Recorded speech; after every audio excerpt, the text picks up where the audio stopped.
L'ordre du jour appelle la discussion sur le rapport de la commission mixte paritaire de la proposition de loi portant diverses mesures relatives au grand âge et à l'autonomie. La parole est à Madame Annie Vidal, rapporteure de la commission mixte paritaire.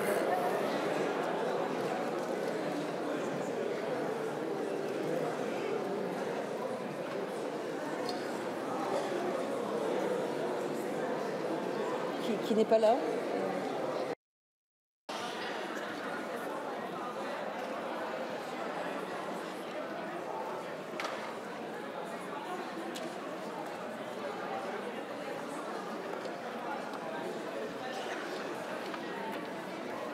Vous voulez me le donner? Je vous demanderai tout à l'heure. Oui, parce qu'il va me gêner.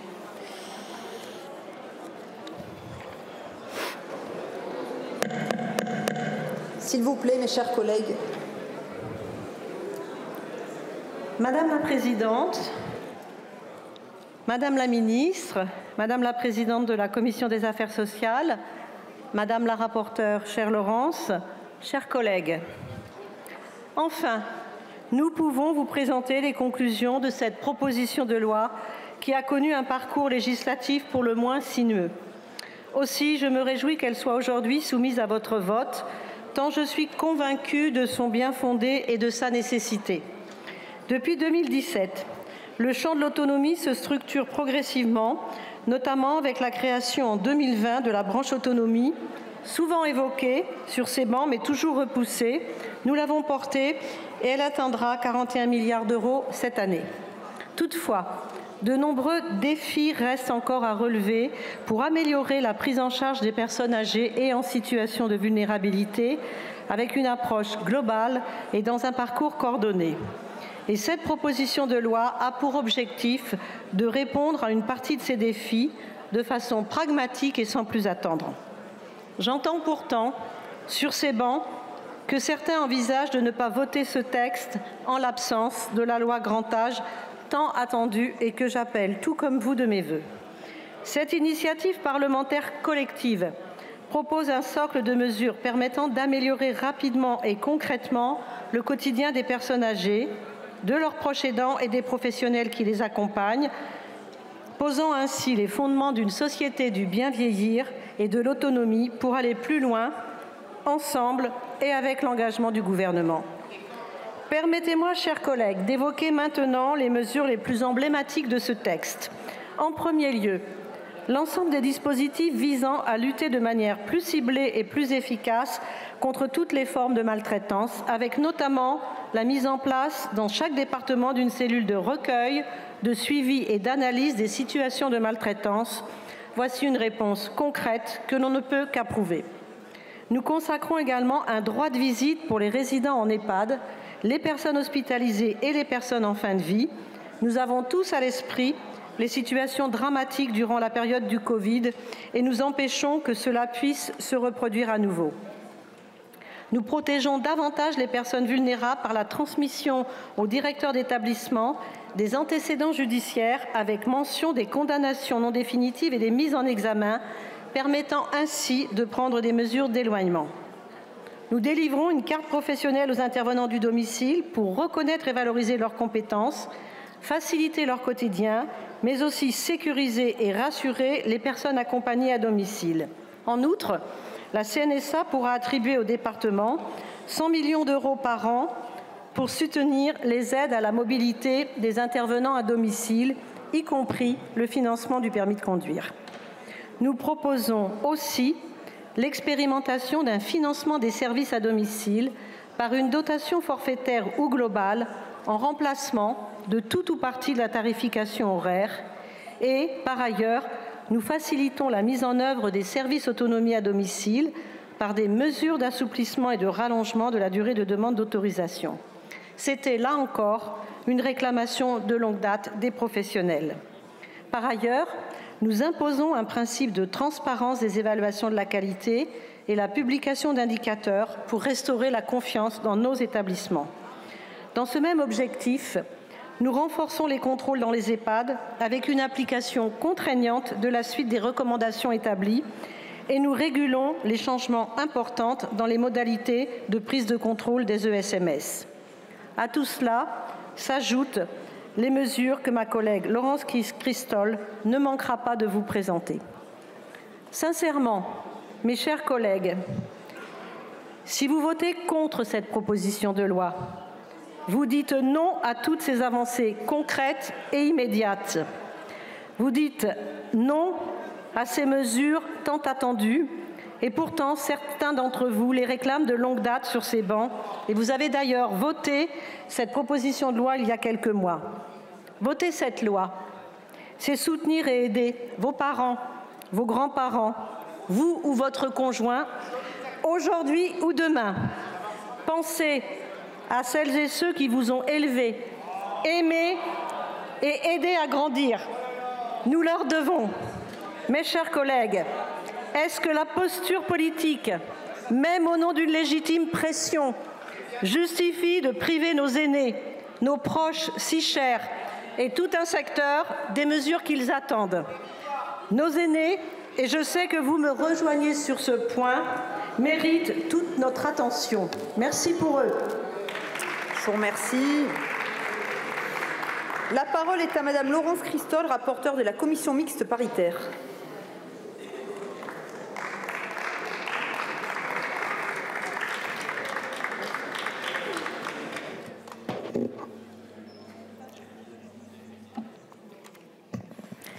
Madame la Présidente, Madame la Ministre, Madame la Présidente de commission, très chère Annie et chers collègues.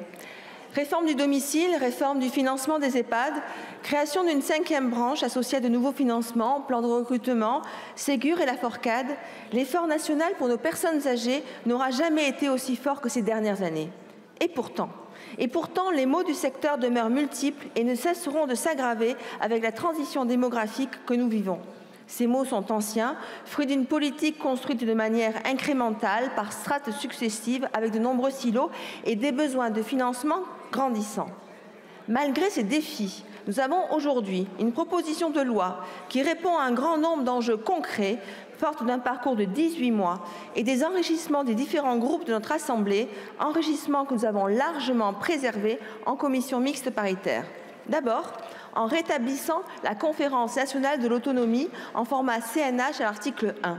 C'était important car oui, avec une espérance de vie sans incapacité inférieure à la moyenne européenne, nous avons besoin de plus de cohérence dans l'action. Car oui, nous avons besoin d'une prévention avec des orientations définitives nationalement, portées politiquement et déclinées territorialement. Dans le même sens, l'article 11 permettra également de renforcer le financement de la prévention en EHPAD avec un financement dans le cadre du forfait soins. On le sait, les personnes âgées et leurs aidants courent trop souvent de guichet en guichet pendant de longs mois avant de pouvoir obtenir leurs droits. Nous considérons que ce n'est pas aux personnes âgées vulnérables de s'adapter à cette multiplicité des acteurs, mais bien aux acteurs de s'adapter aux personnes âgées. C'est pourquoi nous avons adopté le service public départemental de l'autonomie. Suivant la volonté du Sénat, nous avons permis que soient créés des territoires de l'autonomie en proximité sans qu'ils se substituent à la conférence départementale. Avec le Sénat, nous avons maintenu le développement des registres canicules, confortant ainsi le rôle des maires dans la lutte contre l'isolement social. Nous avons adopté une rédaction clarifiée en gardant les enrichissements adoptés à l'Assemblée. Tout comme nous avons maintenu la généralisation des dispositifs ICOP et ECLAT, pour lequel je souhaite que nous avancions vers des arbitrages rapides en vue du prochain PLFSS. Concernant les établissements, outre la suppression de l'obligation alimentaire pour les petits-enfants dans le cadre de l'ASH, nous avons adopté en CMP une rédaction de compromis s'agissant de la modulation des tarifs d'hébergement. Cette modulation encadrée offrira davantage de marge de manœuvre à nos EHPAD, en particulier nos EHPAD publics qui en ont tant besoin. Et nous savons que c'est une demande très forte de beaucoup de nos collègues ici. Nous avons également rétabli la garantie de pouvoir accueillir son animal de compagnie en EHPAD, tout en limitant ce droit pour ne pas mettre en difficulté les professionnels. Enfin, nous avons trouvé un accord avec le Sénat sur l'habitat intermédiaire, avec des mesures qui nous permettront d'accélérer sur le dépassement du caractère binaire de l'offre entre logement autonome et prise en charge en établissement. Au fil de ces 18 mois, nous sommes attachés à un certain nombre de principes. Travailler avec toutes les propositions de la majorité comme de l'opposition. Mettre au centre de la réflexion les besoins concrets des personnes âgées et de leurs proches. rompre avec des arrangements institutionnels en favorisant la coordination des acteurs. Et enfin, respecter le caractère partenariat de la politique en laissant du temps pour ceux qui devaient faire l'objet de concertations approfondies.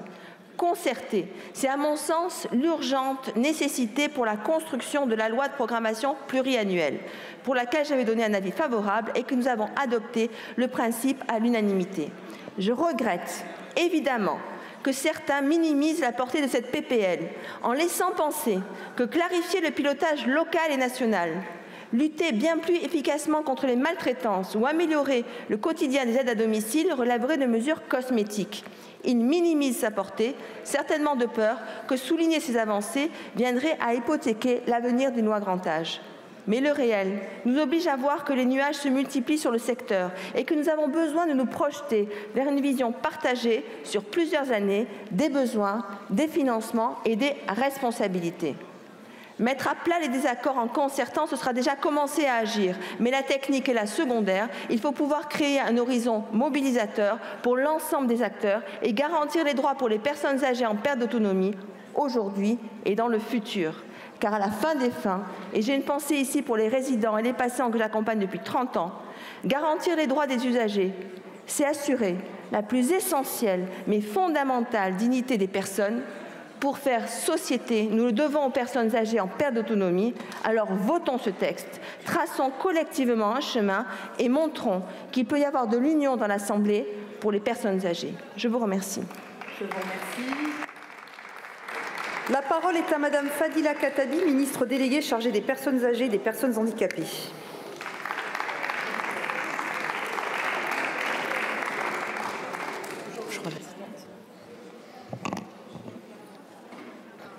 Madame la Présidente de la Commission des Affaires sociales, chère Charlotte, Mesdames les rapporteurs, chère Annie, chère Laurence, Mesdames et Messieurs les députés, nous sommes réunis aujourd'hui pour l'ultime étape de l'examen parlementaire de cette proposition de loi qui a au cœur d'une ambition partagée par notre gouvernement. Celle d'œuvrer concrètement à la construction d'une véritable société du bien vieillir et de l'autonomie dans notre pays. Ce texte comporte de nombreuses dispositions qui sont autant de briques importantes pour ce chantier majeur du grand âge. Chantier majeur, chantier immense et surtout chantier indispensable pour l'avenir de notre pays. Ce chantier, nous l'avons engagé depuis 2017, mais il reste effectivement encore beaucoup à faire. Mesdames et Messieurs les députés, dans 10 ans, un quart des Français aura 65 ans et plus. C'est peut-être vous, c'est sans doute déjà vos parents ou vos grands-parents. Dans tous les cas, c'est une réalité qui nous concerne toutes et tous et à laquelle nous devons collectivement nous préparer. Au-delà des questions de santé publique et des enjeux de prise en charge de la perte d'autonomie évidents que pose cette transition démographique, les rapports que nous entretenons collectivement avec nos aînés disent beaucoup de l'état d'une société. En France, la solidarité entre les générations est le fondement même de notre modèle de protection sociale. C'est quelque chose dont il faut être fier, qu'il faut préserver et renforcer. Je vous l'ai dit, depuis 2017, le président de la République en a toujours fait une priorité. Et les gouvernements successifs se sont attelés avec constance et détermination à sécuriser les services d'aide à domicile et les établissements. Comment ne pas évoquer d'entrée la création de la 5e branche de la sécurité sociale dédiée à l'autonomie, consacrée par la loi du 7 août 2020 que j'ai votée avec vous lorsque j'étais moi-même députée. Je crois que la mise en œuvre de cette nouvelle branche et le parachèvement de la transformation de la CNSA en Caisse nationale de sécurité sociale furent l'une des réformes les plus importantes de notre système de protection sociale depuis sa création. Son budget, je veux le rappeler, s'élève à 40 milliards d'euros cette année et sera de 45 milliards d'euros en 2027. Nous avons également lancé la réforme ambitieuse des services d'autonomie à domicile en fusionnant le soin et l'aide à domicile afin que chacun puisse être accompagné et soigné chez lui lorsqu'il le souhaite. Ce sont de véritables services intégrés qui mailleront ainsi tout le territoire pour permettre au plus grand nombre de vieillir chez soi et bien sûr en toute sécurité. Face à la crise de confiance qu'a pu connaître le secteur, nous avons mis en place le plan d'inspection systématique des EHPAD qui a déjà permis de contrôler la moitié des quelques 7 500 établissements sur le territoire national. Je veux vous l'assurer, nous allons résolument poursuivre et amplifier cette démarche de renforcement des contrôles sans pour autant jeter bien sûr l'anathème sur les professionnels. J'aurai d'ailleurs dans les tout prochains jours l'occasion de présenter la nouvelle stratégie nationale de lutte contre les maltraitances et je sais que ça vous tient à cœur. Je pense également à la mise en place du service public départemental de l'autonomie, le fameux SPDA, porte d'entrée unique pour les personnes vieillissantes ou en situation de handicap, afin de les accompagner, les orienter et mieux prévenir la perte d'autonomie. Je souhaite qu'il soit généralisé dès 2025. Nous le préfigurons déjà dans 18 départements. Je tiens aussi à mentionner ma prime Adapt qui permet de financer depuis le 1er janvier dernier la réalisation des travaux d'adaptation du logement pour les personnes âgées ou en situation de handicap en fonction de leurs besoins spécifiques. Un dispositif très concret qui accompagne ce virage domiciliaire indispensable alors que 90% des Français expriment le souhait de pouvoir vieillir chez eux. Vous pouvez le constater, mesdames et messieurs les députés, notre gouvernement a déjà fait beaucoup avec vous en faveur des politiques du grand âge. Nous menons des réformes ambitieuses qui étaient demandées depuis fort longtemps par les acteurs lorsque nous sommes arrivés au pouvoir en 2017. Je sais que les objectifs, les convictions et les valeurs qui ont présidé à la mise en place de ces réformes sont largement partagés à travers les bancs de cet hémicycle. Ce texte, je rappelle, qui est une initiative parlementaire à 100% parlementaire, en est la preuve. Il a été construit par des députés des 3 groupes de la majorité présidentielle qui se sont réunis pour répondre concrètement aux attentes et aux aspirations des personnes âgées et de ceux qui en prennent soin. Le Sénat y a ensuite apporté son regard exigeant. Et dans les 2 chambres, de nombreux amendements issus de la majorité comme des oppositions de droite et de gauche sont venus enrichir la proposition initiale. Au cours de débats et des discussions depuis près de 2 ans, il y a eu bien sûr des divergences, certes, mais députés et sénateurs ont majoritairement eu à cœur d'avancer ensemble avec également le gouvernement qui soutient donc l'adoption de ce texte. Nous sommes à présent arrivés au stade de la lecture des conclusions de la commission mixte paritaire. Je me réjouis que celle-ci ait été conclusive et je tiens à remercier la présidente de la commission, Charlotte Parmentier-Lecocq, nos 2 rapporteurs, Annie Vidal et Laurence Cristol, et l'ensemble des membres de la CMP dans les 2 assemblées qui ont su travailler, bien sûr, dans un esprit tout à fait constructif. Ensemble, grâce à ce texte parlementaire, nous avançons sur le chemin de cette société du bien vieillir pour toutes et tous, les personnes âgées, leurs familles, ainsi que celles et ceux qui les accompagnent au quotidien, autrement dit les aidants. Je ne pourrai pas revenir sur l'ensemble des mesures de ce texte, mais je voudrais en citer quelques-unes qui me semblent particulièrement emblématiques de l'esprit de cette proposition de loi, qui est de mettre en place des changements concrets, ancrés dans la vie quotidienne et répondant à des besoins exprimés par les personnes elles-mêmes. Je pense par exemple à la consécration du droit de visite en EHPAD, pour que l'on ne puisse plus, par principe, refuser à une personne âgée de recevoir son parent ou un ami chez elle. Car oui, quand on est résidente ou résident, l'EHPAD, c'est le lieu de vie, c'est son chez-soi. C'est dans cette même idée que je me réjouis de la place que nous donnons aux animaux de compagnie dans ces établissements. Quitter son domicile, c'est toujours une rupture. Et si l'on ajoute à cela l'abandon d'un chien ou d'un chat, c'est la double peine. J'ai pu encore le constater hier à l'EHPAD La Maison du Cèdre Bleu à Saint-Pierre-du-Perret, où une résidente a pu garder son chien, tandis que 2 chats appartiennent déjà à l'EHPAD. La présence d'un animal maintient le lien social et peut même contribuer à réduire et c'est important, à réduire la prise de médicaments et à retarder les effets du vieillissement. Je tiens à remercier les députés qui se sont engagés fortement pour que cette mesure figure dans le texte. Et je tourne ici la tête à droite comme à gauche pour saluer messieurs Philippe Juvin et Jérôme Guedj. Je connais aussi les inquiétudes qui persistent chez certains et je prends devant vous l'engagement de travailler à un décret d'application équilibré, concerté avec les professionnels et les associations pour que ce droit s'applique dans le respect le plus strict des exigences d'hygiène et de sécurité. Je pourrais aussi mentionner le renforcement de l'habitat inclusif ou encore les dispositions concernant la lutte contre les maltraitances, dont certaines font partie de notre stratégie nationale. Je terminerai en citant les mesures relatives à l'amélioration des conditions de travail des aides à domicile, avec notamment la création d'une carte professionnelle de stationnement ou encore une aide financière pour mieux prendre en charge leurs déplacements qui, il faut bien le dire, pèsent sur leur pouvoir d'achat.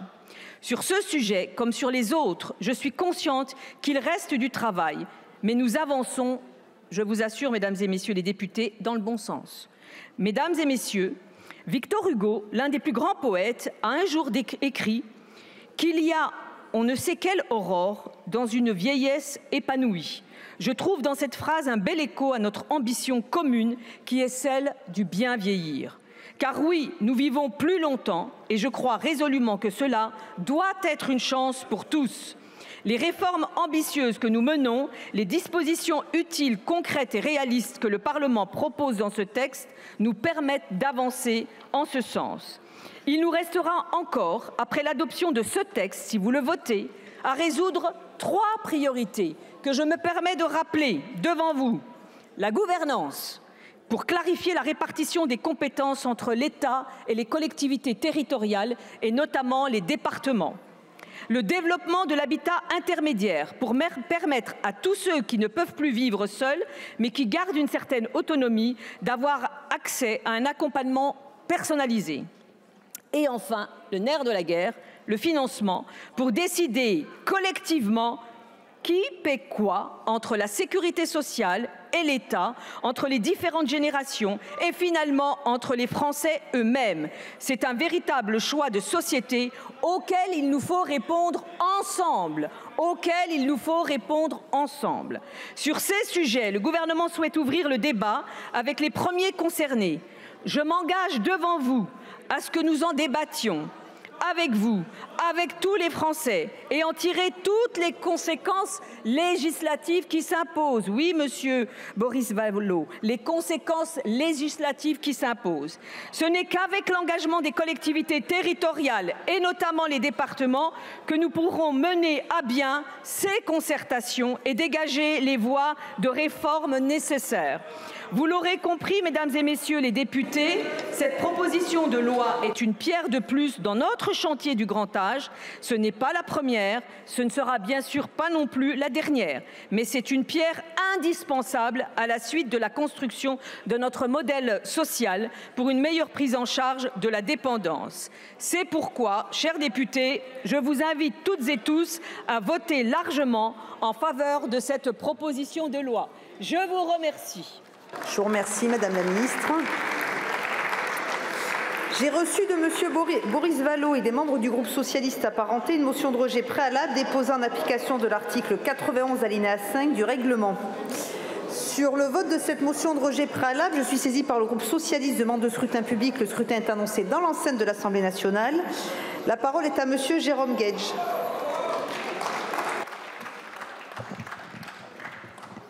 Merci Madame la Présidente, Madame la Ministre, Madame la Présidente de Commission, Mesdames les rapporteurs, chers collègues. Normalement, je ne devrais pas être à cette tribune pour défendre une motion de rejet préalable. Normalement, je devrais constater qu'après l'adoption à l'unanimité du texte à l'Assemblée nationale en novembre dernier, après le travail fin que mènent le Sénat et la commission mixte paritaire, nous sommes arrivés à un compromis qui respecte l'accord politique qui a été passé dans cet hémicycle en novembre 2023. Et mon propos sera un peu solennel parce qu'il questionne et il interroge la manière dont nous faisons la loi, nous, parlementaires, à partir d'une proposition de loi et dans la relation avec l'exécutif. Je ne devrais pas être là pour vous proposer de rejeter ce texte, non pas pour ce qu'il comporte, car c'est le fruit d'un compromis, certes insatisfaisant, mais la noblesse de la politique, c'est d'être capable de faire des compromis, mais de le rejeter parce que aujourd'hui le gouvernement s'assied, méprise, balaye du revers de la main l'accord politique qui a été passé ici. Quel est cet accord politique? C'était celui qui était porté, et je veux saluer et Annie Vidal et Laurence Cristol, quand elles nous disaient « cette proposition de loi est une brique, une première étape pour améliorer l'accompagnement des personnes âgées dans notre société ». Elles l'ont fait parce que Emmanuel Macron avait promis fin 2018 une loi grand âge pour la fin 2019. Elle n'est pas venue. Et donc elles se sont dit « mettons le pied dans la porte et voyons si on arrive à construire quelque chose ». Mais immédiatement, nous, parlementaires souverains, nous avons décidé, c'était en avril 2023, d'adopter à l'unanimité un amendement qui disait une chose simple. OK pour tout le reste de la loi, mais nous voulons une loi de programmation pour le grand âge qui soit votée par ce Parlement. Et ce compromis politique et cet accord politique, il a été conforté et confirmé dans cette enceinte sacrée de la démocratie qu'est l'hémicycle par la Première ministre Elisabeth Borne. C'était en novembre 2023, au moment de l'adoption. Elisabeth Borne a confirmé un article qui figure dans la loi qu'on vous propose d'adopter aujourd'hui. Que dit cet article? Qu'il doit y avoir une loi de programmation votée avant le 31 décembre 2024. Elisabeth Borne a pris cet engagement. Aurore Bergé, alors ministre chargée des Solidarités, a dit « il faut que nous dégagions des moyens dès à présent parce que sinon nous allons à la catastrophe ». Le problème, et c'est ça qui justifie ma présence devant vous avec beaucoup d'amertume, je vous le dis, parce que comme vous, je suis confronté à l'ensemble des enjeux relatifs au vieillissement. Le problème, c'est que depuis que nous avons construit ce compromis, et depuis l'arrivée du nouveau gouvernement de Gabriel Attal, il n'y a pas de continuité de la parole de l'État. Et quand un gouvernement s'exprime devant nous, prend l'engagement de faire une loi sur le grand âge, indique un calendrier et une méthode, la co-construction de cette loi pendant le premier semestre 2024 et son adoption à la fin de l'année, et que depuis, ni Gabriel Attal, ni Catherine Vautrin, ni Fadila Khattabi, et encore à l'instant, Madame la Ministre, vous nous dites que nous allons en tirer toutes les conséquences législatives. Mais vous voyez le caractère ubuesque de la situation dans laquelle vous êtes. Vous nous demandez d'adopter un texte dans lequel il y a un article qui prévoit noir sur blanc une loi proposée par vous-même avant le 31 décembre 2024. Et vous n'en dites pas un mot, vous n'en dites plus un mot. Et ce faisant, non seulement vous affichez un mépris, pour ce Parlement. Vous nous avez bassinés, pardonnez-moi l'expression, sur la nécessité de chercher des terrains de co-construction parlementaire, si possible transpartisans. Vous en avez un qui vous est livré clé en main. Nous aurons des désaccords sur le contenu de cette loi grand âge, sur les modalités de financement, mais nous sommes les dépositaires non seulement des personnes âgées, de leurs aidants, des familles, mais aussi de tous les professionnels qui nous disent « mais enfin, débattons de cette loi grand âge pour répondre aux enjeux cruciaux qui sont devant nous et qui sont d'ores et déjà présents. La crise dans les EHPAD, les difficultés de recrutement, les difficultés pour accompagner les personnes âgées, les services à domicile avec leurs salariés, essentiellement des femmes, dont le statut et le mode d'organisation, de fonctionnement et de rémunération ne permet pas d'offrir une réponse satisfaisante et de garantir le nécessaire droit à vieillir dans la dignité. Donc oui, c'est ici, vous le sentez, une forme de colère du parlementaire qui a l'impression d'être floué. Vous savez, Madame la Ministre, si tout à l'heure, dans les réponses des questions au gouvernement, ou si vous-même ou le Premier ministre nous avez dit « oui, l'engagement pris devant les parlementaires par ma prédécesseure Elisabeth Borne sera respecté. Oui, le calendrier qui figure dans la loi sera respecté. » S'il nous avait dit cela, Madame la Ministre, j'aurais retiré ma motion de rejet. et j'aurais voté avec d'autres ce texte parce qu'il était le fruit d'un équilibre. Au lieu de ça, vous nous dites à l'instant, chère Annie Vidal, oh là là, si vous ne votez pas, c'est que vous n'aimez pas les personnes âgées. Vous voulez activer le ressort de la culpabilité. Vous voulez nous stigmatiser alors que c'est vous-même qui, à l'instant, qu'est-ce que vous êtes en train de faire? Vous nous dites, ce sera cette loi pour solde de tout compte. Voilà, contentez-vous de cette disposition. Chacune des mesures qui y figurent, prises individuellement, est intéressante. Mais elles sont toutes tellement en décalage avec l'ampleur des besoins qui sont devant nous.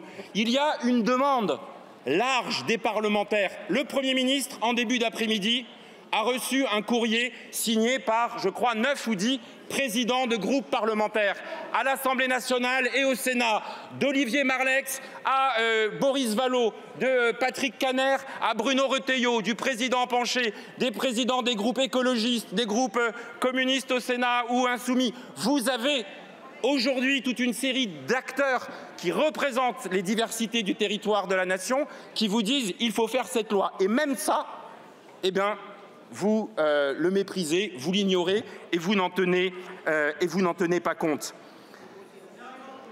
Cette loi, bien vieillir, n'est donc pas à la hauteur des enjeux. D'ailleurs, je l'illustrerai que par une seule chose pour laquelle, et de manière assez étonnante, je vous le dis devant vous tous, au moment où nous avons adopté la loi, c'est la tradition, puisque c'est une PPL, le gouvernement a levé le gage.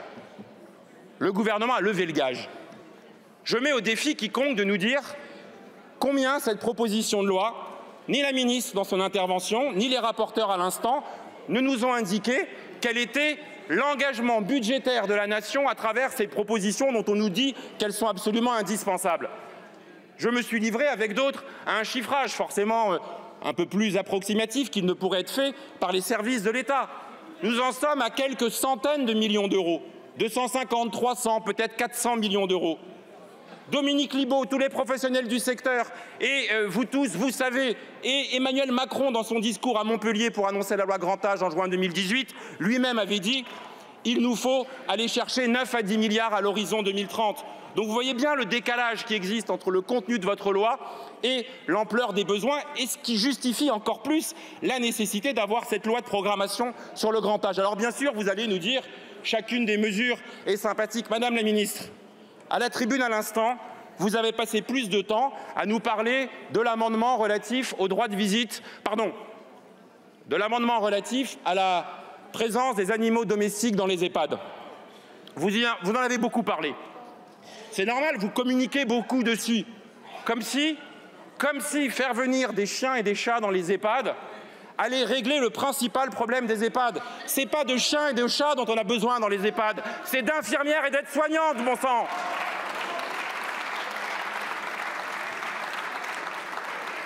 C'est davantage de parler du fameux ratio de personnel sur lequel les demandes sont portées depuis des mois et des mois. Je pense évidemment à Caroline Fiat ou à Monique Iborra qui, dès 2018, avaient pointé la nécessité d'avoir des ratios opposables de personnel pour qu'on en finisse avec cette aberration qui fait que dans un EHPAD de 80 lits, le soir, à partir de 20 h, il n'y a plus que 2 personnes pour s'occuper des 80 résidents, qui fait que le matin, pour faire la toilette, au lieu de passer 30 ou 45 minutes, comme on l'apprend dans les écoles d'aides-soignantes, eh ben, elles le font en 8, 10, 15 ou 20 minutes, c'est-à-dire qu'elles sont institutionnellement maltraitantes pour l'ensemble des personnes qu'elles accompagnent. Cette loi que nous appelons de nos vœux, dont il aurait été tellement plus simple de nous dire oui, nous allons la faire, eh bien nous vous aurions accompagné après en débattant et en discutant. Vous ne le faites pas aujourd'hui.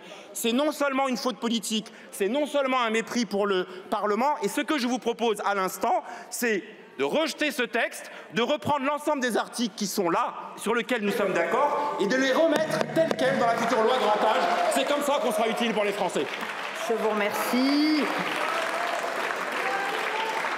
Madame la ministre.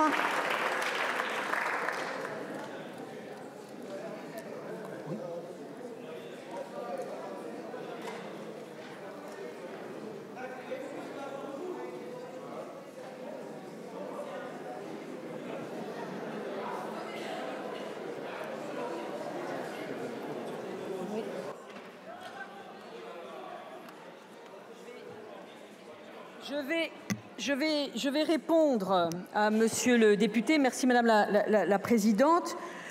Monsieur Guedj, en fait, je suis d'accord avec vous.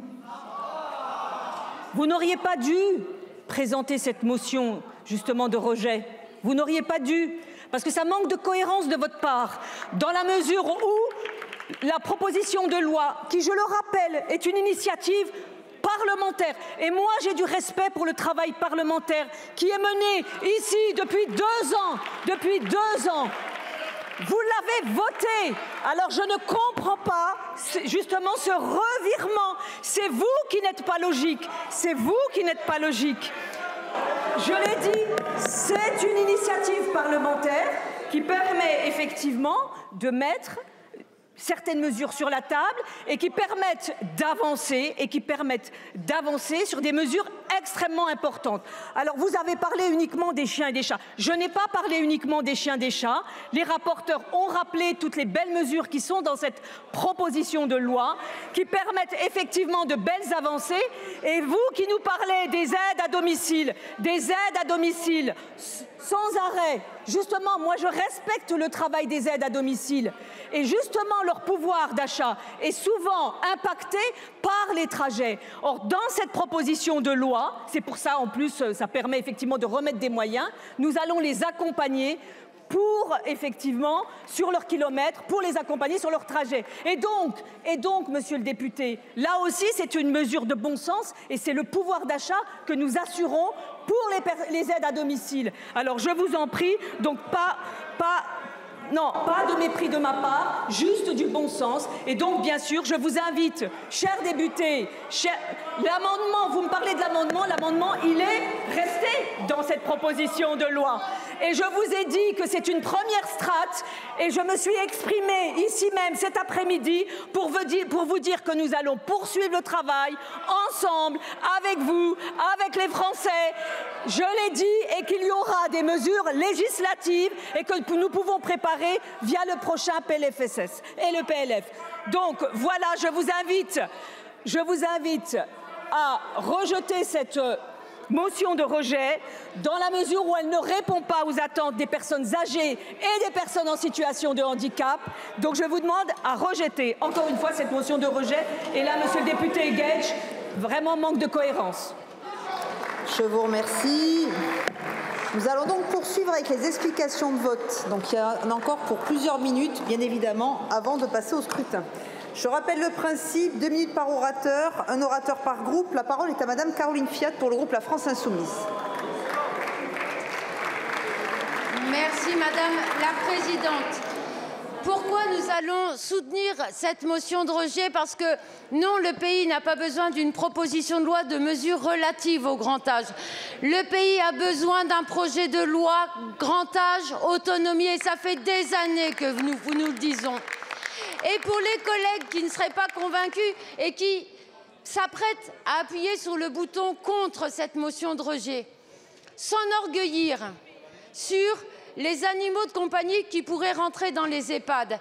Allez discuter avec vos directeurs et les soignants des EHPAD qui nous alertent tous. Qui va s'occuper des animaux de compagnie dans les EHPAD? Les soignants qui peuvent déjà pas s'occuper des résidents. On n'a pas le temps de s'occuper d'eux pour les toilettes. On n'a pas le temps de les accompagner aux toilettes. On n'a pas le temps de les lever du lit. Et quand le résident va nous demander de s'occuper de la litière et tout ça et qu'on n'en aura pas eu le temps, qui va s'en occuper? Avez-vous pensé aux soignants qui souffrent d'allergies envers ces animaux? Vous allez lui dire pas grave, prends un antihistaminique, on n'en est plus à ça près. Quand vous allez demander aux soignants qui est phobique des animaux, ça existe, vous allez dire c'est pas grave, on fait une rupture conventionnelle et puis il ira voir avec France Travail comment ça se passe derrière alors qu'on manque déjà cruellement de soignants. Et en plus, vous n'avez même pas pensé à 2 choses importantes.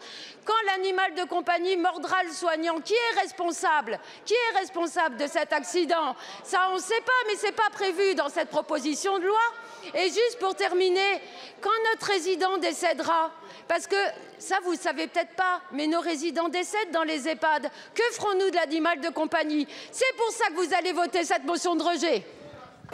Je vous remercie. La parole est à Madame Josiane Cornelou pour le groupe Les Républicains. Merci Madame la Présidente, Madame la Ministre, Madame la Présidente de la Commission, Mesdames les rapporteurs, chers collègues. Cette proposition de loi portant mesures pour bâtir la société du bien vieillir et de l'autonomie a fait l'objet de nombreux débats. Disons-le d'emblée, ce texte n'est pas celui que nous espérions et les manques sont criants.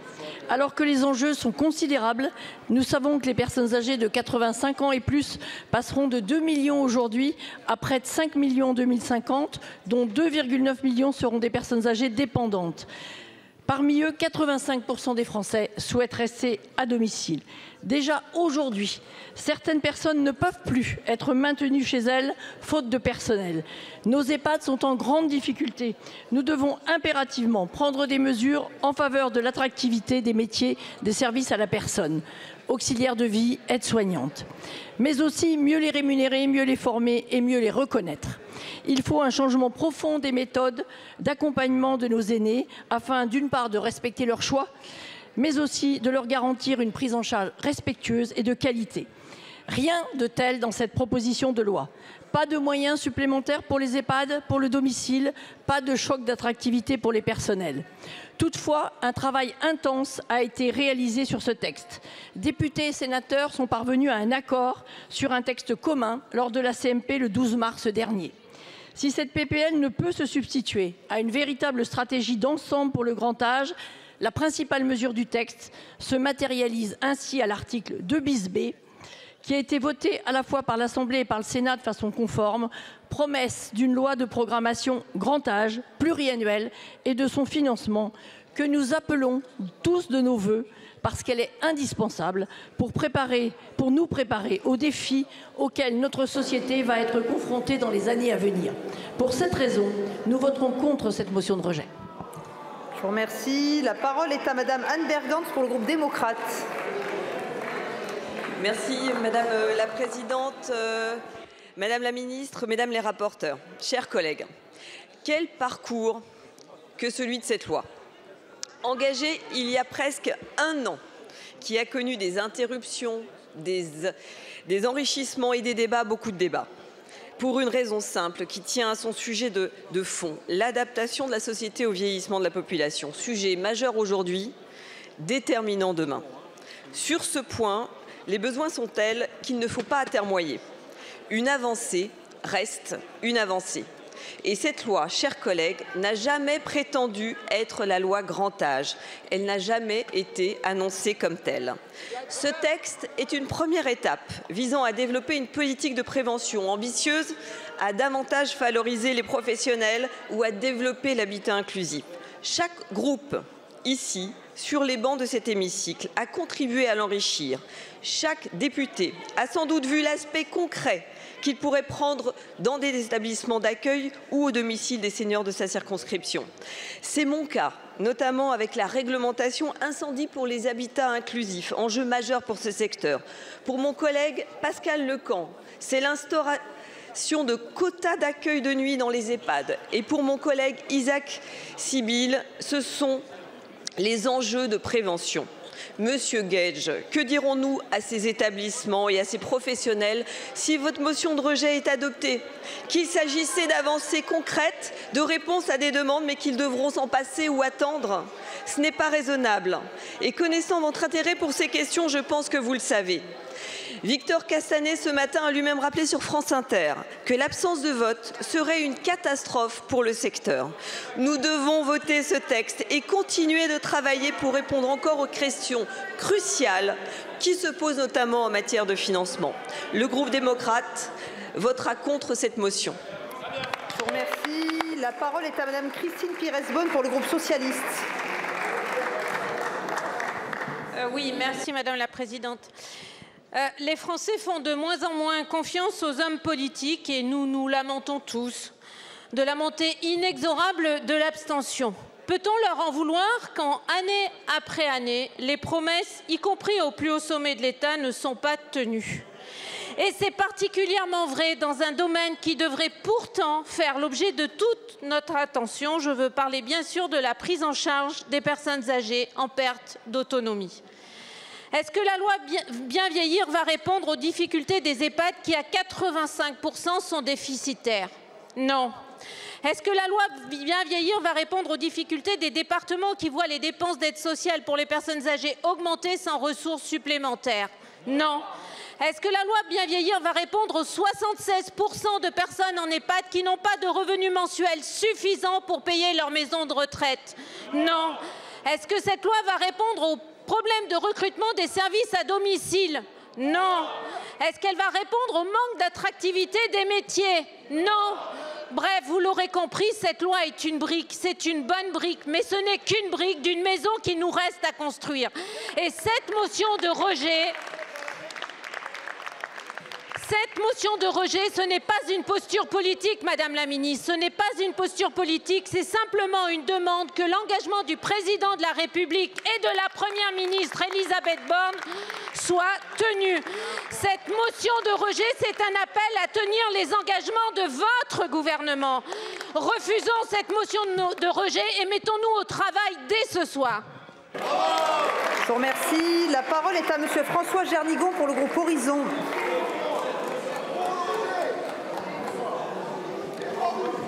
Merci Madame la Présidente. Cette loi va dans le bon sens, malgré qu'on le sait tous, ce n'est pas la loi grand âge attendue, mais ça a toujours été dit, et là-dessus il n'y avait pas de souci. Beaucoup d'avancées sur cette PPL avec un gros travail avec les sénateurs. Et ne pas voter ce soir cette loi en se cachant derrière la loi de programmation, c'est simplement malhonnête. C'est malhonnête parce que tout simplement, tant qu'on n'a pas réfléchi à comment on va financer la 5e branche, on ne peut pas avoir de loi de programmation. Donc, par contre, j'insiste, Madame la Ministre, sur le fait qu'il y a une mission qui devait être confiée à des députés sur le virage domiciliaire, sur la réflexion sur la tarification, et je rajouterai sur comment financer cette 5e branche. Je vais insister auprès de vous pour que cette mission, elle nous soit attribuée, mais cette loi, cette PPL sur laquelle on doit voter ce soir, c'est qu'une brique, ça a toujours été un pied dans la porte. Et ce soir, le groupe Horizon votera contre cette motion de rejet. Je vous remercie. La parole est à Madame Sandra Rigol pour le groupe écologiste. Mes chers collègues, cette motion de rejet, c'est juste une réponse nécessaire face à votre inaction. Vous refusez d'agir, le Parlement prend ses responsabilités, c'est notre devoir. Donc merci de cesser de nous faire des leçons sur ce que nous devrions ou ne devrions pas demander. À partir de 2025, vous l'avez dit vous-même, le pays va connaître une hausse massive du nombre de personnes âgées en perte d'autonomie. Elles veulent pour l'essentiel rester chez elles, nous devons leur en donner la possibilité. Alors malgré les espoirs créés par la 5e branche, le secteur de l'autonomie n'a pas les moyens d'absorber ses besoins, alors que, il se trouve que nous avons le pouvoir de les lui donner. Alors c'est vrai, il y a 2-3 trucs pas mal dans la proposition de loi que nous étudions aujourd'hui. Il y a même certaines avancées. Mais le choc d'attractivité des métiers n'en fait pas partie, ni le lien, ni une transformation ambitieuse du métier et du secteur médico-social. Pourquoi? Parce que ni l'une ni l'autre ne sont accompagnés d'un financement suffisant. Alors soyez cohérente, Madame la Ministre, respectez les parlementaires, mais surtout respectez la parole donnée. Pas celle donnée une fois, celle donnée à minima 5 fois. Dès 2018 par Emmanuel Macron, ensuite en 2021 par Brigitte Bourguignon, qui se casse un peu les dents et qui revient en dernier volet dans le PLFSS 2022. Où elle fait flop. Fin 2023, ce sont nos actuelles et anciennes collègues Elisabeth Borne et Aurore Berger qui prennent le relais des promesses jamais tenues. Alors aujourd'hui, oui, on commence à en avoir un peu assez et donc on vous demande de revoir la copie pour respecter la parole donnée et celle du Parlement. On vous facilite même la tâche avec l'obligation de mettre en place une loi pluriannuelle sur le grand âge d'ici 2024. Alors on se demande bien où est-ce qu'elle est cette grande loi. Est-ce que c'est dans le tiroir dans lequel vous aviez rangé les cahiers de doléances ou celui dans lequel vous aviez rangé les promesses faites à la Convention citoyenne pour le climat? On a en tout cas quelques inquiétudes. Je sais, chers collègues, que nous partageons l'analyse et l'objectif. Ayez le courage de voter selon vos collègues. La parole est à Monsieur Yannick Monnet pour le groupe Gauche démocrate républicaine. Merci Madame la Présidente, Madame la Ministre, Mesdames les rapporteurs, Madame la Présidente de Commission. Je suis assez atterré de vos propos pour essayer de nous vendre cette proposition de loi. D'abord, personne ne conteste le fait qu'il y ait des éléments positifs, mais comment pouvez-vous penser aujourd'hui qu'on puisse traiter sérieusement du grand âge à moyens constants, puisque c'est une proposition de loi? Ça, c'est pas possible. Ça veut dire que le pire, c'est que je pense que vous ne mesurez pas l'état dans lequel se trouve le secteur aujourd'hui. Et nous, si nous allons voter pour cette motion de rejet, c'est qu'on est convaincu d'une chose, c'est que si on dit oui à cette proposition de loi, on n'aura rien d'autre. D'ailleurs, depuis tout à l'heure, c'est ce que vous avez passé votre temps à faire. Vous avez passé votre temps à nous expliquer que cette proposition de loi, c'est l'alpha et l'oméga qui traite les questions du grand âge. Madame la ministre, quand vous avez dit que votre gouvernement agit depuis le début de son mandat, faut-il rappeler deux chiffres? Aujourd'hui, 77% des EHPAD publics sont en déficit. 92% des EHPAD associatifs sont en déficit. Le reste à charge pour les populations est en moyenne de 1 900 €. Ce qui écarte considérablement bon nombre de nos aînés de ces structures d'accueil. Donc nous, on considère que si on vote pour cette motion de rejet et donc pour rejeter cette proposition de loi, c'est pour porter l'exigence d'une vraie loi de programmation pour le grand âge. Je vous remercie. La parole est à monsieur Laurent Panifou pour le groupe Liberté, Indépendants, Outre-mer et Territoires. Allez-y. Merci Madame la Présidente, Madame la Ministre, chers collègues. Un an maintenant que nous travaillons sur cette proposition de loi dite Bien vieillir, composée de quelques mesures positives concernant l'accompagnement de nos aînés. Nous dénoncions alors le décalage profond entre cette proposition de loi et la promesse présidentielle de répondre enfin aux enjeux profonds que représente notre politique d'accompagnement des personnes âgées. Il affirmait alors vouloir créer les conditions de vieillir dignement, à domicile comme en établissement, en fixant les objectifs et les moyens de ce défi au sein d'une grande loi sur le grand âge. À l'occasion d'un premier changement de gouvernement, nous avions alors exigé et obtenu l'engagement que ce texte issu de la majorité ne serait effectivement qu'un début, une étape, et non pas une fin sur la question du grand âge. L'engagement de la ministre et de la première ministre ici qu'une loi de programmation serait étudiée avant la fin de l'année. Notre groupe a alors accepté de prendre ce texte Bien vieillir pour ce qu'il était, une proposition de loi qui apporte certaines réponses à des problématiques précises.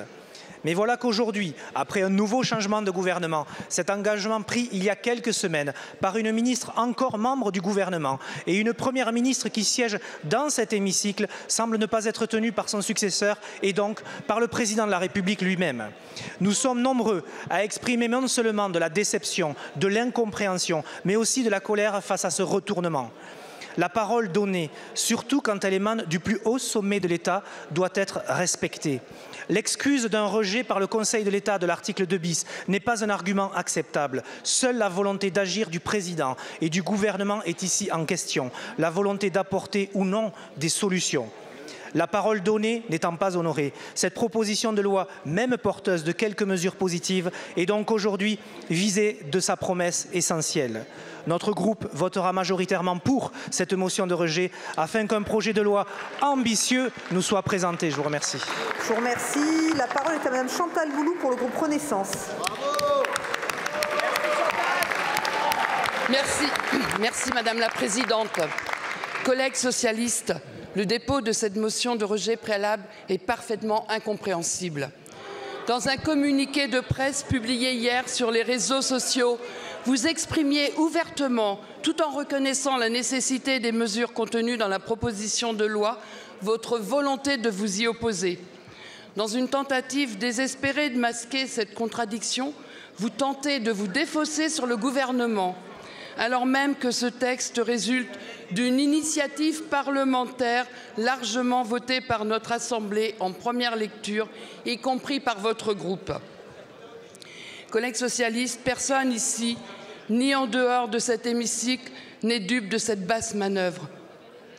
Après avoir fanfaronné sur les réseaux sociaux, suite à l'adoption de plusieurs de vos amendements, appelant à la présentation d'une loi de programmation pour le grand âge, seriez-vous désormais prêt à mettre en péril l'ensemble de ce texte pour conserver vos lauriers? Bravo, Chantal. Rappelons ici que ces amendements provenaient de tous les bancs, y compris ceux de la majorité, et qu'ils ont été adoptés à l'unanimité pour la simple et bonne raison que nous sommes toutes et tous attachés à ce que le secteur du grand âge bénéficie des réformes dont il a besoin. Chers collègues, en votant cette motion de rejet, gardez à l'esprit que vous cautionnerez, au seul motif d'un caprice politicien, une tentative de confiscation de plusieurs mois de travail parlementaire. Cette manœuvre politicienne ne serait pas si grave si elle ne venait pas également à confisquer les avancées et les droits que nous apportons à nos aînés et au secteur du grand âge. Le groupe Renaissance votera contre cette motion. Je vous remercie. Nous allons donc maintenant procéder au scrutin. Je vais donc mettre aux voix la motion de rejet préalable et je vous prie de bien vouloir regagner vos places. Le scrutin est ouvert. Le scrutin est clos.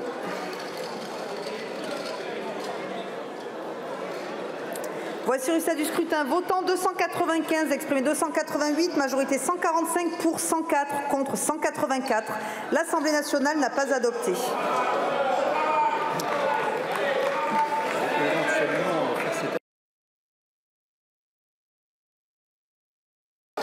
Nous allons débuter la discussion générale et je vous informe que la séance va être prolongée au-delà de 20 heures pour permettre l'examen de ce texte.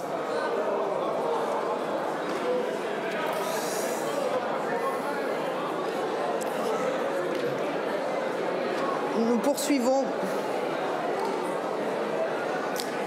La parole est à Monsieur François Ruffin pour le groupe La France Insoumise.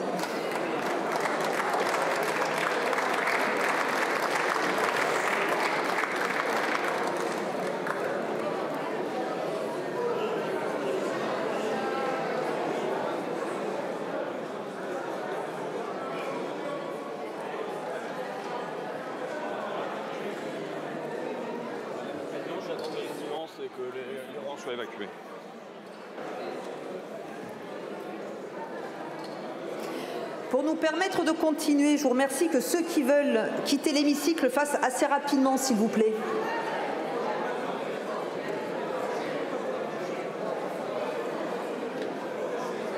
Je suspends la séance pour 2 minutes.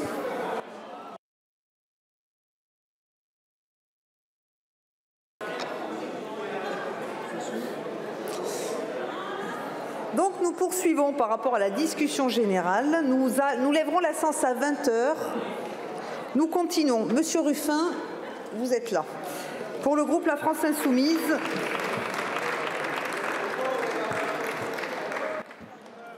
Madame la ministre, c'est avec colère que je monte à cette tribune. Vous vous fichez de nous, vous, tout le gouvernement et le président, vous vous moquez des Français. Vous vous moquez des personnes âgées.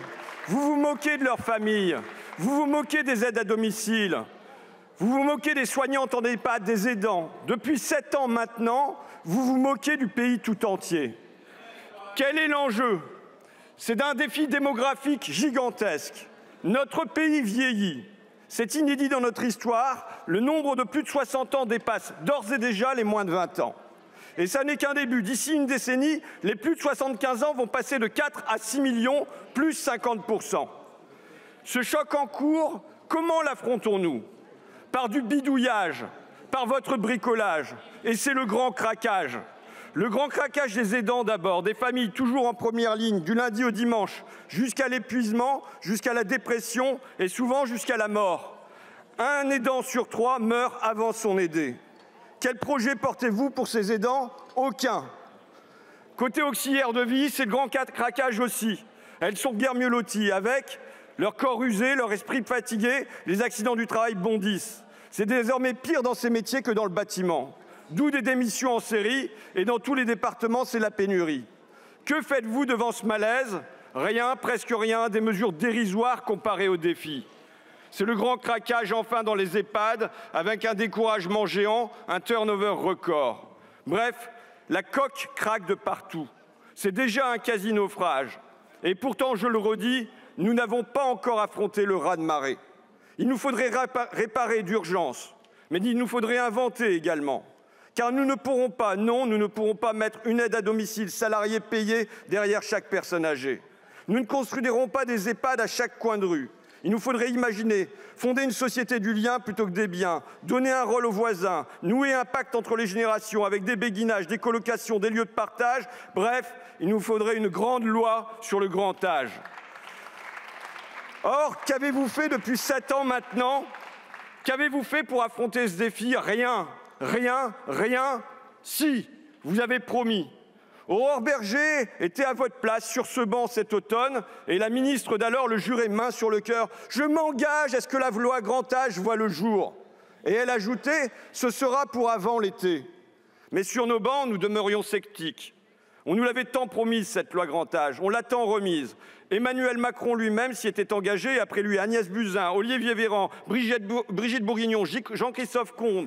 Aurore Bergé, à son tour, reprenait donc le refrain des promesses et elle insistait avec force. Il va de soi que la Première ministre a donné son accord. Et de fait, Elisabeth Borne le confirmait. Oui, la loi grand âge arrivait. On avait presque fini par le croire, un peu par naïveté. Il fallait pas, il faut jamais vous croire.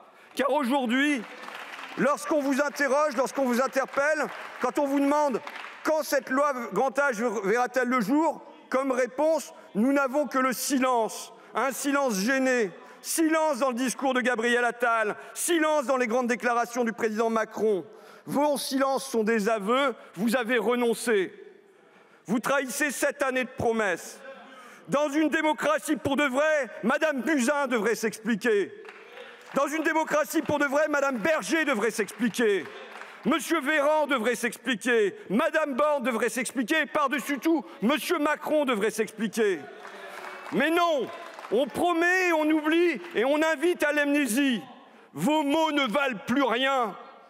Vos phrases sont du vent. Plus personne ne vous croit. Vous n'existez pas. Un seul ministère existe et dirige tout, l'économie. Bruno Le Maire règne en maître, ou plutôt en petit comptable minable, avec sa courte vue, avec son unique obsession. Réduire les impôts des riches, baisser les taxes des firmes, leur accorder même à eux, à vos amis les nantis, des dizaines de milliards d'aides à bourse déliée. Et le même Bruno Le Maire a ensuite le culot d'hurler le déficit. Bien sûr, c'est vous qui tous les jours le creusez. Et le petit marquis de Bercy décide alors, depuis son château, de couper dans les dépenses des manants, les dépenses pour l'éducation, pour la recherche, pour l'écologie, pour la santé, pour nos enfants et nos aînés. Voilà sa voie pour la France et il s'en vante, une France rétrécie, rikiki. Sans vision, sans ambition, vous empêchez la nation de se préparer comme elle le devrait, de se préparer à 2 grands chocs, le choc climatique, le choc démographique. Vous nous faites perdre du temps. Ces défis majeurs, ces causes de malheur, vous les laissez aux suivants. C'est nous qui devrons réparer d'urgence, c'est nous qui devrons inventer, c'est nous qui devrons reprendre le flambeau d'Ambroise Croizat, que nos aïeux, nos parents, nous-mêmes bientôt, que nous avancions vers le grand âge sans angoisse, non pas comme une antichambre de la mort, mais comme une nouvelle étape de la vie. La parole est à Madame Josiane Corneloup pour le groupe Les Républicains.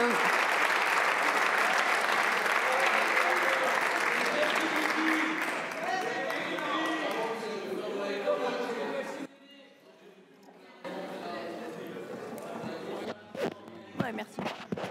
Madame la Présidente, Madame la Ministre, Madame la Présidente de la Commission des Affaires sociales, Mesdames les rapporteurs, mes chers collègues.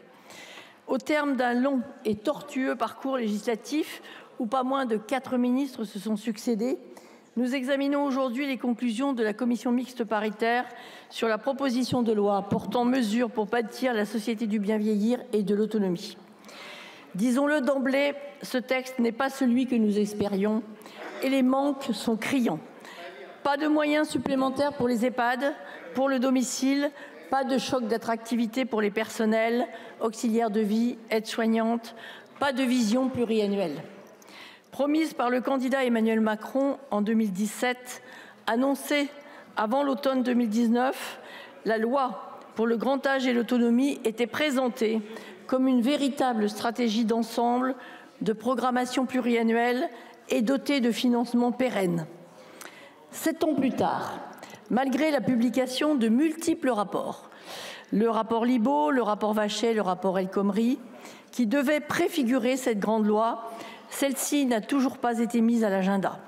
Et ce report est le triste révélateur des choix et des priorités du gouvernement. Ce calendrier différé a dès lors enlevé toute crédibilité à la création de la 5e branche de la sécurité sociale, ainsi qu'aux maigres avancées inscrites au dernier PLFSS, qui, sans financement d'envergure, ne peut incarner un tournant dans les politiques publiques liées au grand âge. Nous avons besoin de moyens, et la simple création d'une branche supplémentaire de la sécurité sociale reste à ce jour une coquille vide. Les grandes difficultés d'une large majorité d'EHPAD, tant financières qu'humaines, dont nous sommes témoins dans nos territoires respectifs, le confirment. Ni les 100 millions d'euros accordés par le gouvernement l'an passé, ni la présente proposition de loi ne suffisent à rassurer les directeurs d'établissement, les familles et les résidents ou à répondre aux attentes de nos concitoyens en matière de virage domiciliaire. C'est pourquoi, dans ce contexte, le Parlement a fait inscrire dans cette proposition de loi un article 2 bis B qui matérialise cette promesse d'une loi de programmation, préalable indispensable pour nous préparer aux défis auxquels notre société va être confrontée dans les années à venir. Soutenu par tous les groupes politiques, cet article a été voté conforme au Sénat et maintenu dans le texte issu de la CMP. Alors Première ministre, Elisabeth Borne s'était elle-même engagée sur un calendrier avec l'adoption d'une loi de programmation pluriannuelle avant la fin de l'année 2024. Mais les promesses n'engagent que ceux qui les croient. Je veux croire en votre sincérité, mais force est de constater que rien n'a avancé depuis. Le Premier ministre Gabriel Attal n'a pas mentionné cette loi dans son discours de politique générale. Rien non plus dans la feuille de route transmise au Parlement. Pire, la nouvelle ministre du Travail, de la Santé et des Solidarités se cache derrière le Conseil d'État pour expliquer qu'une loi de programmation n'est pas constitutionnelle. Ici, même tout à l'heure, interrogé sur le sujet, le gouvernement n'a pas renouvelé son engagement. La perte d'autonomie et le vieillissement de notre population constituent pourtant une urgence sociale, et ce ne sont pas les quelques mesures de ce texte qui nous permettront de relever ce défi. Les enjeux sont pourtant considérables. Nous savons que les personnes âgées de 85 ans et plus passeront de 2 millions aujourd'hui à près de 5 millions en 2050, dont 2,9 millions seront des personnes âgées dépendantes. Parmi eux, 85% des Français souhaitent vieillir à domicile. Or, déjà aujourd'hui, certaines personnes ne peuvent plus être maintenues chez elles par manque de personnel. Nous devons donc amplifier les mesures propices à un véritable virage domiciliaire en termes d'attractivité, de rémunération, de formation et de reconnaissance des métiers du service d'aide à la personne. Il nous faut un changement profond des méthodes d'accompagnement de nos personnes âgées afin de respecter leurs choix, de garantir une prise en charge respectueuse et de qualité. Alors oui, prises isolément, certaines avancées sont esquissées dans cette proposition de loi. La création d'un service public départemental de l'autonomie, comme guichet unique, la généralisation du programme ICOP pour la prévention, le droit inconditionnel de visite en établissement, la cellule de signalement de maltraitance, la carte professionnelle pour les personnels du secteur du domicile, la fusion des services de soins infirmiers à domicile avec les SAD pour constituer les services autonomie, l'accueil des animaux domestiques ou le soutien au développement. Mais cette somme de mesurettes ne constitue pas une politique à la hauteur de l'enjeu pour nos aînés. C'est pourquoi nous nous abstiendrons sur ce texte. Merci. Je vous remercie. Nous terminerons cette séance avec la dernière prise de parole de M. Cyril Isaac-Sibille pour le groupe démocrate. Venez s'il vous plaît. Merci.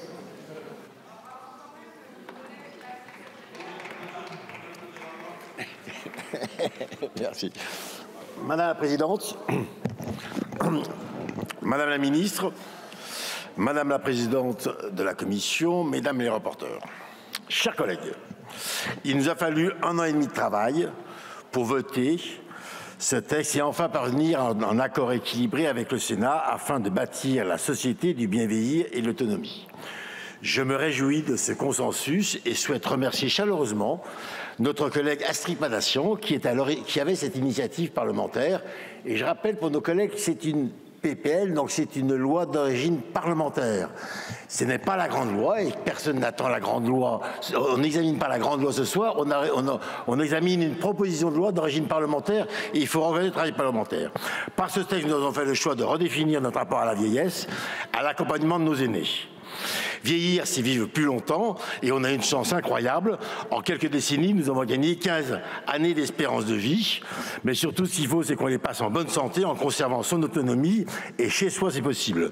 C'est le rôle majeur de la prévention. En 2030, les Français seront plus de 21 millions à avoir 60 ans, plus de 60 ans, dont 3 millions en situation de perte d'autonomie. Ces projections nous obligent à repenser notre système pour prolonger l'espérance de vie, mais en améliorant sa qualité, en bonne santé. Le groupe démocrate se félicite donc de la prise en compte de ces enjeux dans cette proposition de loi. Demain, la Conférence nationale de l'autonomie, nouvellement créée, pilotera la politique de prévention de la perte d'autonomie, fixera un cap et des objectifs. Le centre de ressources probantes recensera et permettra la généralisation des actions de prévention qui ont fait leurs preuves, à l'instar du plan anti-chute. Et un lieu identifié dans chaque département, le service public départemental de l'autonomie servira de guichet unique pour toute question relative à l'inclusion, l'adaptation des logements, l'accompagnement social.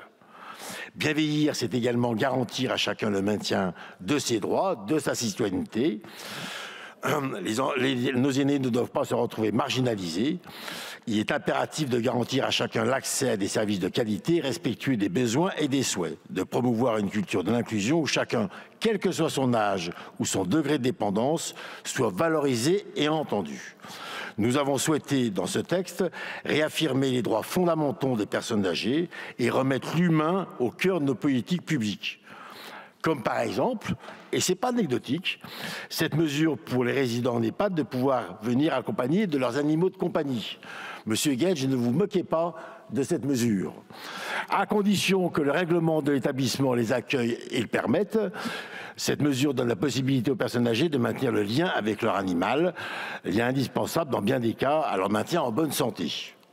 Enfin, bien vieillir, chez soi ou en établissement, suppose un accompagnement de professionnels qualifiés et reconnus pour redonner de l'attractivité au métier du grand âge.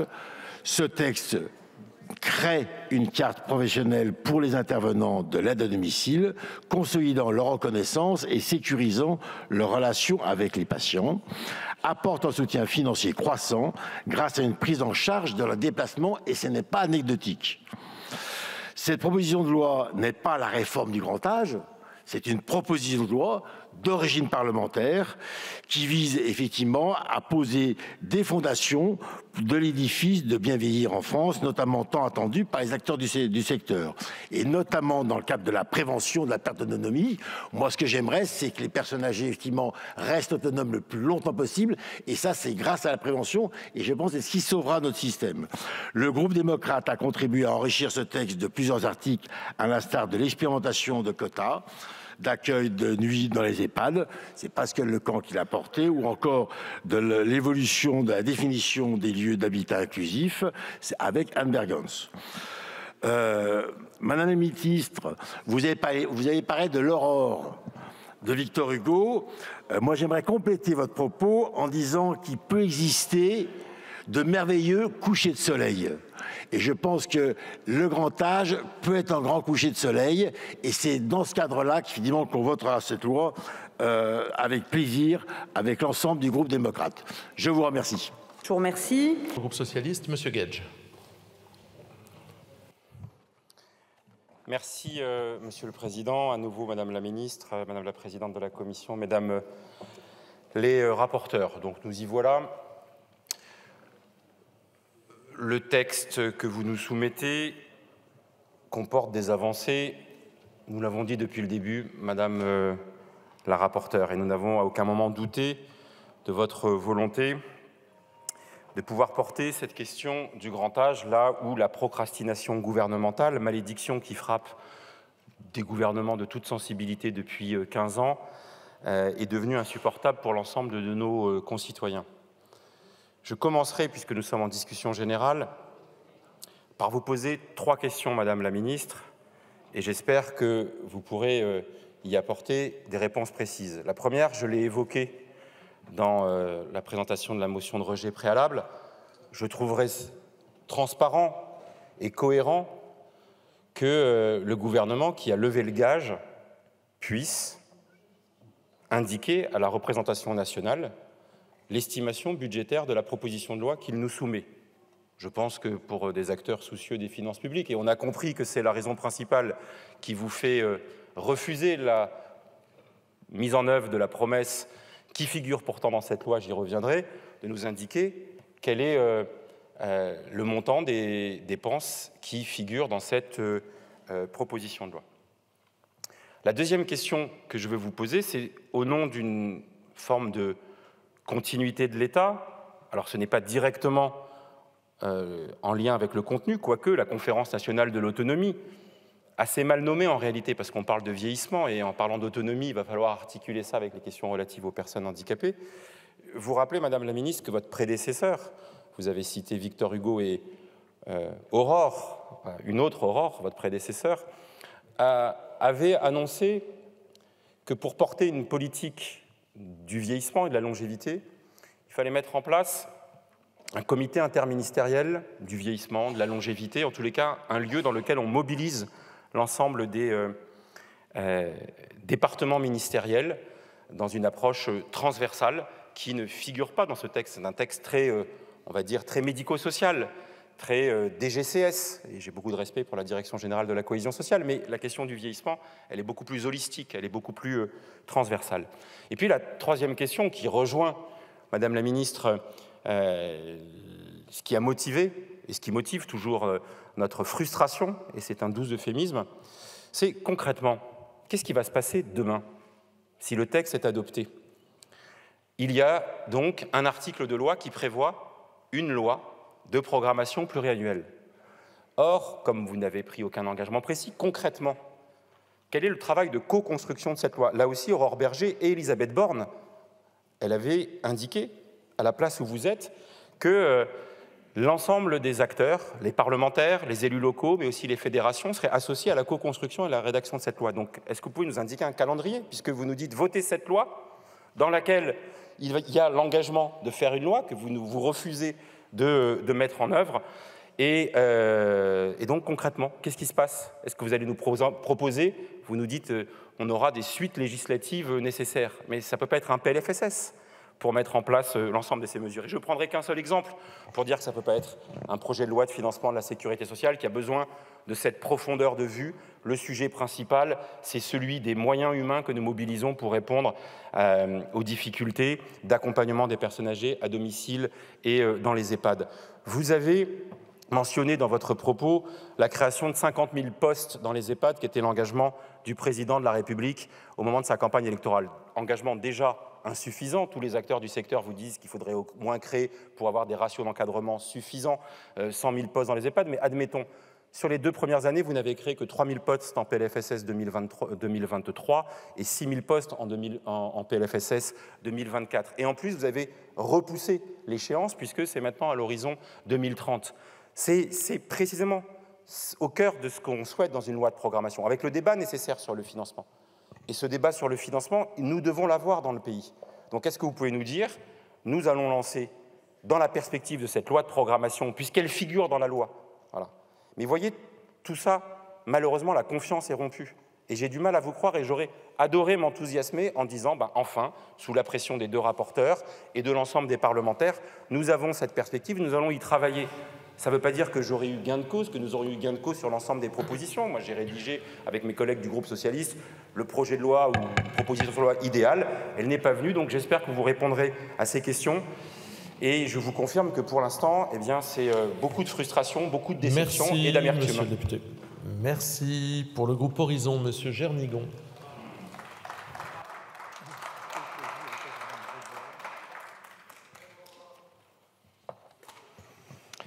Merci, Monsieur le Président, Madame la Ministre, Mesdames les rapporteurs, chers collègues.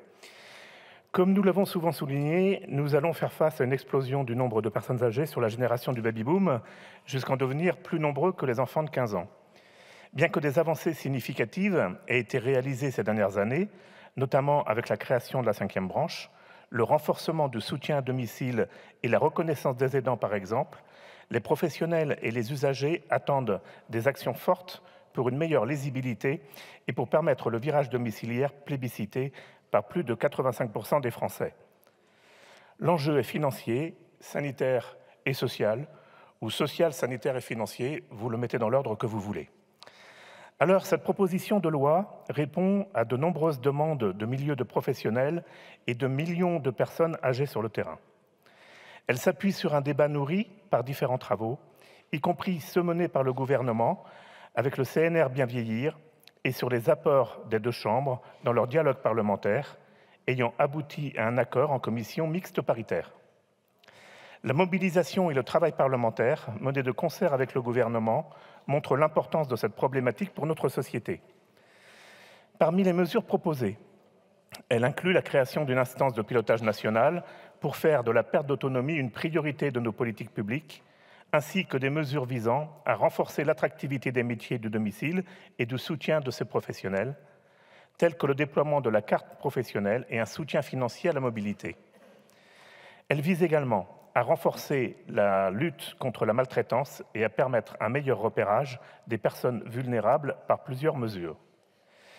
Bien que cette proposition de loi ne prétende pas résoudre tous les problèmes de la politique du bien vieillir dans notre pays, on le sait, ce n'est pas la loi grand âge attendue, mais on le sait depuis le départ. J'ai toujours dit que c'était un pied dans la porte, et c'est très bien. Elle se présente avec des mesures importantes et a été enrichie durant son parcours, comme par une proposition de mon groupe Horizon permettant le déploiement sur tout le territoire d'équipes locales d'accompagnement sur les aides techniques ou encore la sensibilisation universelle à la perte d'autonomie et à l'adaptabilité des logements, ainsi que la création d'un service public territorial de l'autonomie pour garantir une réponse complète et coordonnée à chaque demande. S'attaquer à la gouvernance de l'écosystème du grand âge de manière pratique reste crucial, tant il a besoin de plus de simplification, de structuration et lisibilité avec les acteurs et les usagers. Nous soutiendrons bien sûr cette proposition de loi parce qu'elle va dans le bon sens, parce qu'elle permet de nombreuses avancées pour nos aînés et les professionnels qui les accompagnent, parce qu'elle n'est pas un projet de loi et qu'elle apporte son concours à un sujet crucial pour notre société et pour l'avenir. Bien sûr qu'il est inévitable de s'attaquer au sujet de la gouvernance de l'écosystème du grand âge, les établissements, les services à domicile, qui a un grand besoin de simplification, structuration et lisibilité pour les acteurs et les usagers. Alors, certains souhaiteraient voter contre ou s'abstenir sur cette proposition de loi, sous prétexte qu'elle n'incarne pas l'ambition ultime que nous nourrissons pour notre législation sur le grand âge. Je souhaite souligner l'erreur de cette approche. Rejeter cette proposition, c'est tourner le dos à des avancées concrètes pour nos aînés, des avancées pour lesquelles nous avons débattu, pour lesquelles certains se mobilisent tous les jours. C'est négliger l'opportunité de reconnaître le travail des aides à domicile et leur donner la possibilité d'avoir une carte professionnelle. C'est aussi négliger le service public départemental de l'autonomie. C'est négliger une multitude d'autres mesures qui représentent des progrès tangibles pour le bien-être de nos aînés. Pour proposer une loi concrète qui améliore la vie des personnes âgées, nous devons, nous, débattre des questions cruciales de financement et de gouvernance. Nous aurons ces discussions importantes, la ministre s'y est engagée. Enfin, je veux saluer avec l'ensemble du groupe Horizon les deux rapporteurs et plus largement le travail accompli sur ce sujet par l'ensemble de la majorité présidentielle et de tous les élus et acteurs qui se mobilisent pour faire avancer nos débats. Je vous en remercie. Merci. Pour le groupe écologiste, M. Pétavy.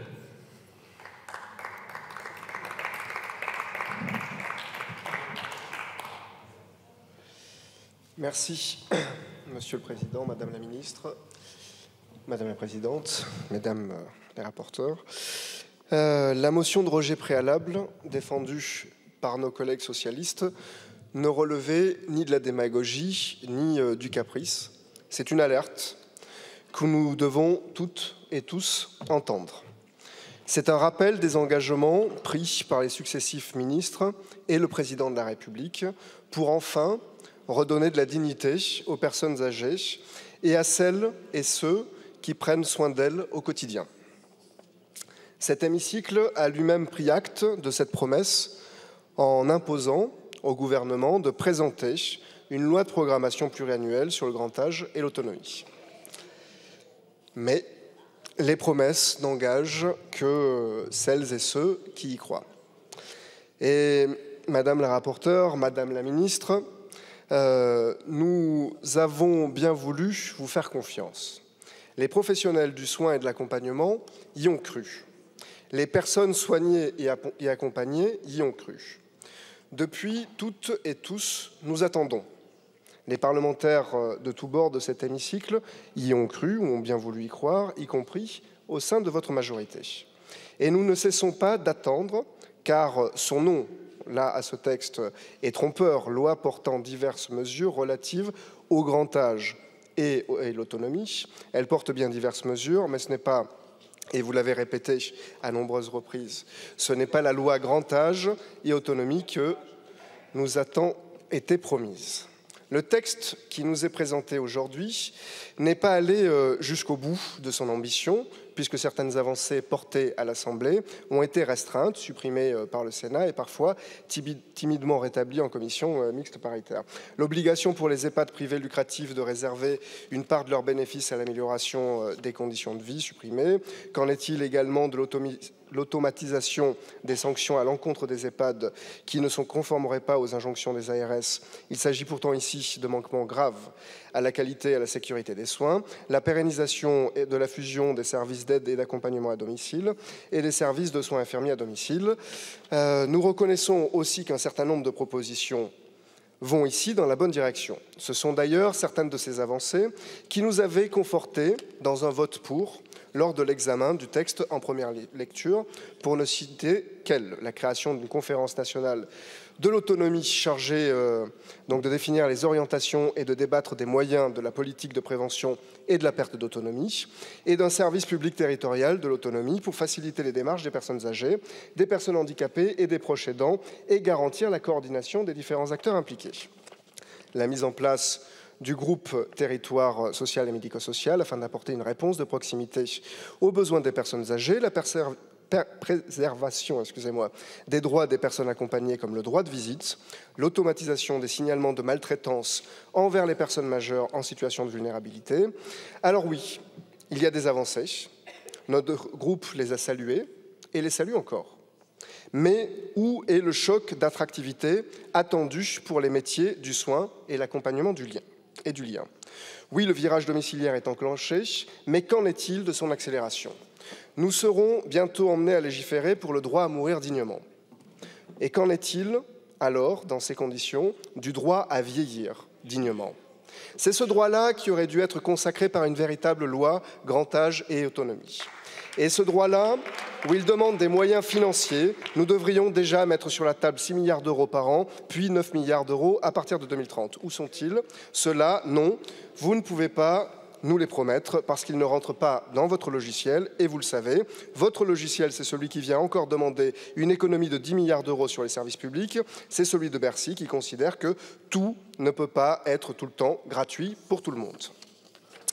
De quoi parle-t-on dès que l'ensemble des projets de loi de financement de la sécurité sociale et de cet exécutif ne seront pas et ne pourront pas être des projets de loi d'investissement dans le système de soins et d'accompagnement?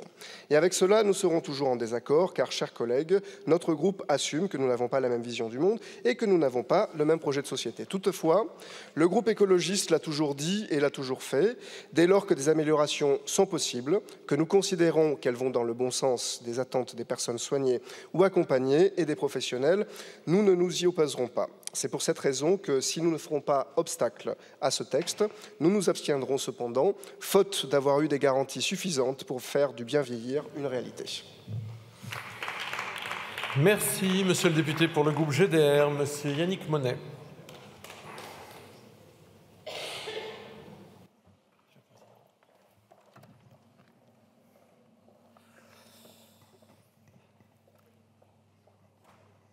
Madame la ministre, madame la présidente de commission, mesdames les rapporteurs, chers collègues, tout d'abord rectifier une petite erreur que j'ai entendue. ça et là. Non, il n'y a jamais eu d'unanimité sur ce texte, puisque depuis le départ, le groupe GDR a toujours voté contre, considérant qu'on ne pouvait pas traiter la question du grand âge à moyens constants, et donc que ce texte n'était pas à la hauteur des besoins.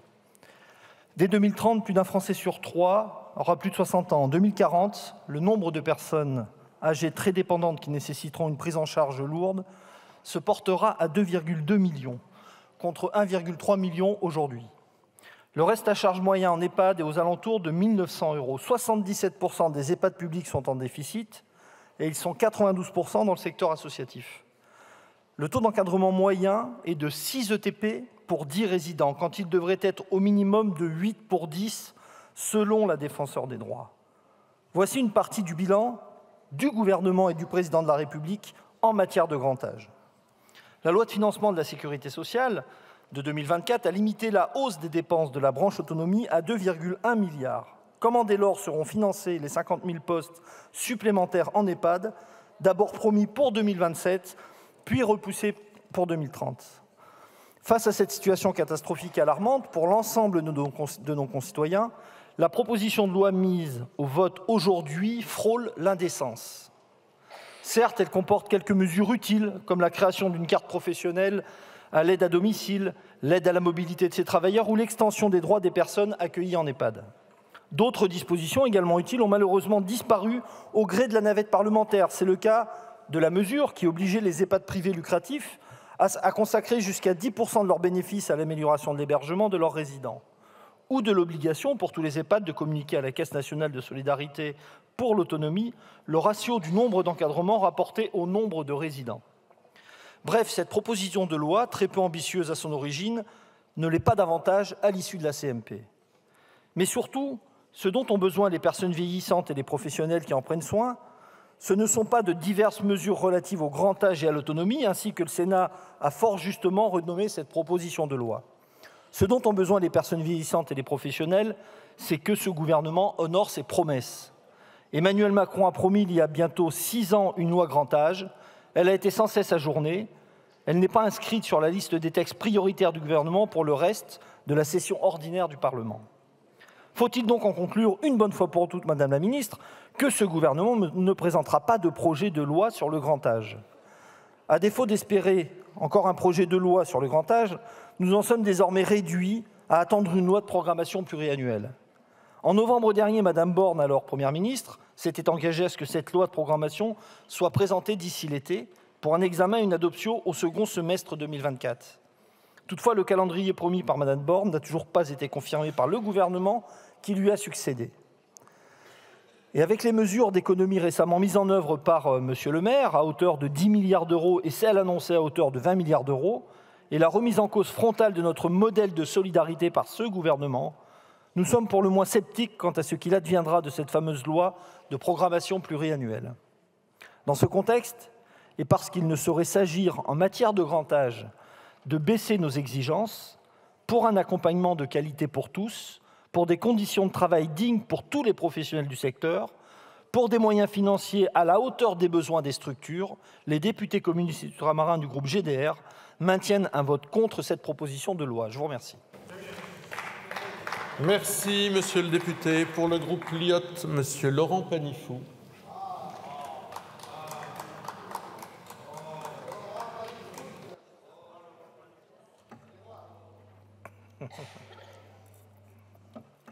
Merci. Merci, Monsieur le Président, Madame la Ministre, Madame la Présidente de la Commission, Mesdames les rapporteurs, chers collègues. Cela fait déjà 1 an que nous travaillons pour cette proposition de loi dite « Bien vieillir ». Une proposition de loi issue des rangs de la majorité qui était initialement composée de quelques mesures positives concernant l'accompagnement de nos aînés à domicile comme en établissement.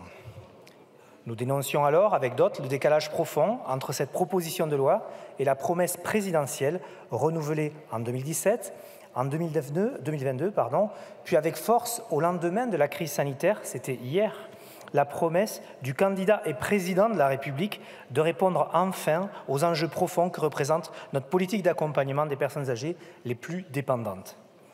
Affirmant que nous allions nous donner les moyens de nos ambitions, à savoir créer les conditions de vieillir dignement à domicile comme en établissement, au regard des difficultés actuelles, mais aussi de l'évolution démographique que connaît notre pays, affirmant aussi que nous allions fixer les objectifs et les moyens de ce défi au sein d'une grande loi sur le grand âge.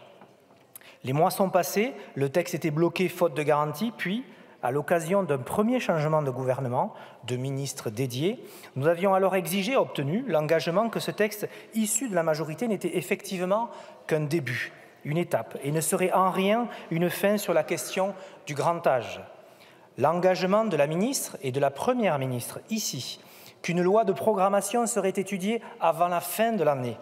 Notre groupe a alors accepté de prendre ce texte bien vieillir pour ce qu'il était, une proposition de loi qui apporte certaines réponses à des problématiques précises. Nous avions donc la parole du gouvernement que la loi grand âge serait présentée rapidement, après tant d'attentes et de promesses pour les personnes âgées comme pour les professionnels. Mais voilà qu'aujourd'hui, après un nouveau changement de gouvernement, cet engagement, pris il y a quelques semaines par une ministre encore membre du gouvernement et une première ministre qui siège dans cet hémicycle, semble ne pas être tenu par son successeur et donc par le président de la République lui-même. Nous sommes nombreux à exprimer non seulement la déception, de l'incompréhension, mais aussi de la colère face à ce retournement. La parole donnée, surtout quand elle émane du plus haut sommet de l'État, doit être respectée. Elle est une parole d'honneur à laquelle on doit pouvoir se fier. L'excuse d'un rejet par le Conseil d'État de l'article 2 bis qui contient cet engagement n'est pas un argument acceptable. Seule la volonté d'agir du président et du gouvernement est ici en question. La volonté d'apporter ou non des solutions, un projet de loi suffirait. La parole donnée n'étant pas honorée, cette proposition de loi, même porteuse de quelques mesures positives, j'en conviens, est donc aujourd'hui vidée de sa promesse essentielle. Nous renouvelons donc notre appel pour une grande loi qui permette à nos concitoyens de vieillir dignement et à ceux qui les accompagnent de travailler dans de meilleures conditions. Mon propos n'étant rien de dire que rien n'a été fait. La création de la CNSA et l'affectation de 2,5 milliards par l'attribution d'une fraction de la CSG est un début solide. Mais nous ne sommes pas à la hauteur de l'enjeu ni de l'engagement. Je le redis, la proposition de loi Bien vieillir contient des mesures ponctuelles intéressantes pour nos aînés et les professionnels. Mais elle souffre toujours de la position du gouvernement qui la considère comme une fin. N'ayant pas pu obtenir l'engagement du gouvernement sur la présentation d'un projet de loi grand âge malgré nos multiples sollicitations, notre groupe s'abstiendra sur ce texte. Je vous remercie. Merci, monsieur le député. Pour le groupe Renaissance, madame Boulou.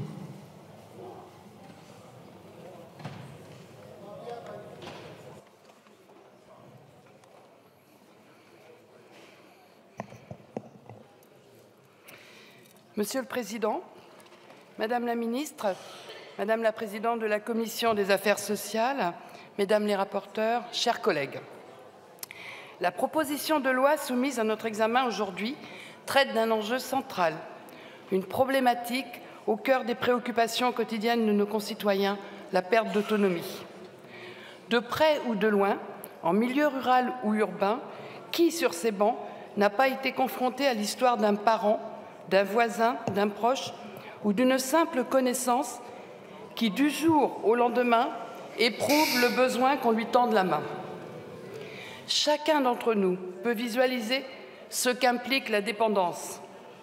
La dépendance, qu'elle soit physique, mentale, émotionnelle ou sociale, implique d'abord une certaine dose de vulnérabilité dont il faut pouvoir s'accommoder. La dépendance implique ensuite une phase d'adaptation à un nouveau mode de vie contraint. La dépendance implique enfin un nécessaire élan de solidarité qu'il nous revient, en tant que législateurs, d'organiser à l'échelle de la société. En effet, le mur démographique qui se dresse devant nous doit nous forcer à penser dès aujourd'hui les besoins d'une société qui vieillit déjà et continuera à vieillir demain. Selon l'INSEE, les personnes âgées de plus de 65 ans représentaient 17% de la population en 2012, 21% en 2023 et représenteront plus de 31% de la population française en 2030. Face à ce constat, le choix de notre majorité est d'agir sans attendre. Agir dans la continuité de l'action menée depuis 2017, avec en point d'orgue la création de la 5e branche de la sécurité sociale en 2020. Agir dans la continuité des derniers projets de loi de financement de la sécurité sociale qui ont marqué un soutien accru et continu aux métiers du grand âge. Aussi, cette proposition de loi constitue une nouvelle étape d'une stratégie globale qui s'articule autour de 3 piliers: prévenir, protéger, accompagner. Prévenir la perte d'autonomie et l'isolement, tout d'abord. L'enjeu central d'une politique de prévention efficace est de mieux coordonner l'action des différentes structures et agents afin que le repérage précoce des fragilités soit ainsi systématisé.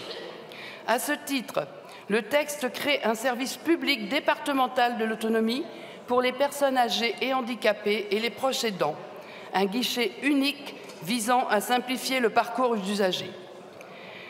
Protéger nos aînés ensuite. Ce texte vise à leur garantir un meilleur accès aux droits et à en ouvrir de nouveaux, tels que l'instauration d'un droit de visite effectif pour les personnes hébergées en établissement.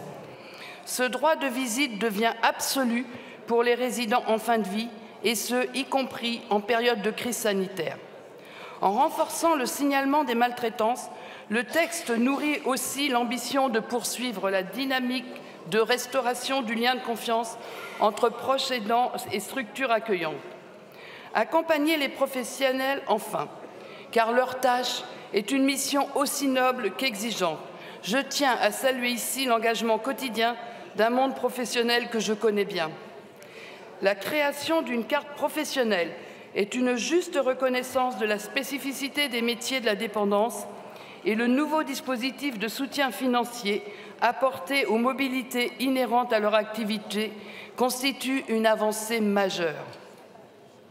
Mes chers collègues, j'entends les critiques formulées contre ce texte sur certains des bancs de notre hémicycle, le reproche du trop peu face à un défi stratégique pour notre pays dans les années à venir. Mais le rôle d'un parti de gouvernement est d'avancer, même pas à pas, étape par étape, avancer pour bâtir. Alors, face à un texte parfois jugé imparfait, mais qui comporte de réelles avancées, chacun se déterminera en fonction de sa vocation.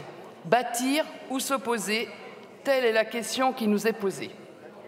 Pour sa part, et en considération de l'étape majeure que constitue cette proposition de loi pour bâtir une société pleinement sensibilisée aux enjeux de la perte d'autonomie, le groupe Renaissance votera en faveur de ce texte. Je vous remercie. Merci, Madame la députée. Sur le vote du texte de la CMP, je suis saisi par le groupe Renaissance d'une demande de scrutin public annoncée dans l'hémicycle. Dernier orateur des groupes politiques pour le Rassemblement national, Madame de Gorsuch.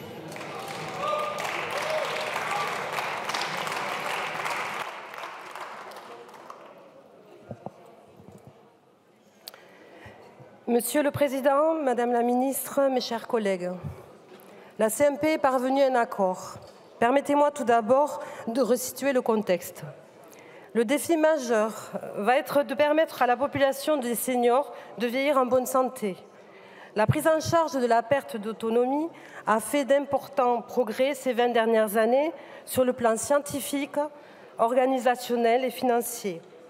En 2030, 21 millions de seniors de 60 ou plus vivront en France, soit 3 millions de plus qu'aujourd'hui.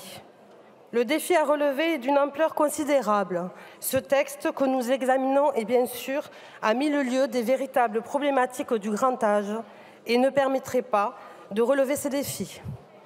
Dès la première lecture, j'avais dénoncé ce manque d'ambition et la pauvreté du contenu de cette proposition de loi qui passe à côté d'innombrables sujets. Et nous attendons toujours cette loi ambitieuse sur le grand âge, maintes fois promise par le gouvernement. La volonté politique du gouvernement et de la majorité reste insuffisante. Je crains désormais que cette question du bien vieillir ne soit jetée aux oubliettes et remplacée par le texte sur la fin de vie. Or, l'aide à mourir, l'euthanasie et le suicide assisté ne sont évidemment pas la bonne réponse à cette question. N'oublions pas que 85% des Français souhaitent vieillir à domicile. Nous devons amplifier les mesures en faveur d'un véritable virage domiciliaire, améliorer les conditions d'hébergement en EHPAD et répondre aux besoins d'inclusion des personnes en situation de handicap. Il faut un changement profond des méthodes d'accompagnement de la vieillesse et d'un suivi de qualité. Il faut donc des réformes plus profondes et des moyens renforcés. Néanmoins, ce texte a le mérite de faire avancer quelques sujets, essentiellement sur l'article 3 qui affirme ce droit de visite auquel nous tenons tant. Ce droit de visite qui était un des éléments phares du programme de notre candidate aux dernières élections présidentielles. Nous tenons particulièrement à ce droit opposable aux visites de leurs proches pour les héberger et le droit au maintien d'un lien social et à une vie familiale parmi des droits garantis à toute personne prise en charge par des établissements sociaux et médico-sociaux. Rappelons qu'entre mai 2021 et janvier 2023, la Défenseure des droits a reçu 281 nouvelles réclamations individuelles dénonçant des atteintes aux droits confirmant le caractère systémique de la maltraitance au sein des EHPAD. Ce droit de visite est essentiel, il permet le maintien des liens sociaux et familiaux. Je veux par ailleurs rappeler notre opposition à l'article 9 qui supprime l'obligation alimentaire à leurs grands-parents pour les petits-enfants et leurs descendants s'agissant de l'aide sociale à l'hébergement.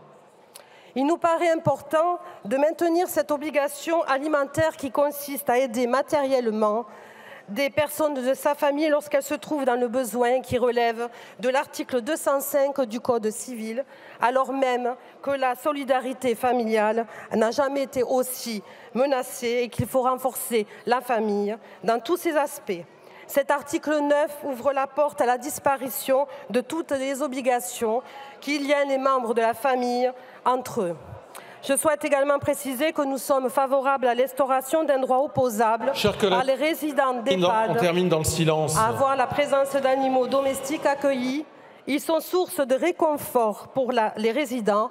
Il faut cependant rester vigilant sur la mise en pratique de ce droit. Il faut cependant, car la présence de ces animaux peut entraîner un certain nombre de conséquences et chaque établissement doit pouvoir décider de sa propre organisation.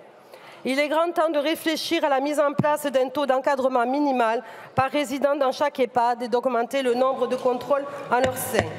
Il faut également accorder aux parlementaires un droit de visite permanent des EHPAD et des établissements de l'ASE pour qu'ils puissent demander des comptes à la dignité humaine et aux droits de la personne. Mon groupe parlementaire, à l'initiative de Laure Lavalette, a déposé une proposition de loi en ce sens en novembre 2022.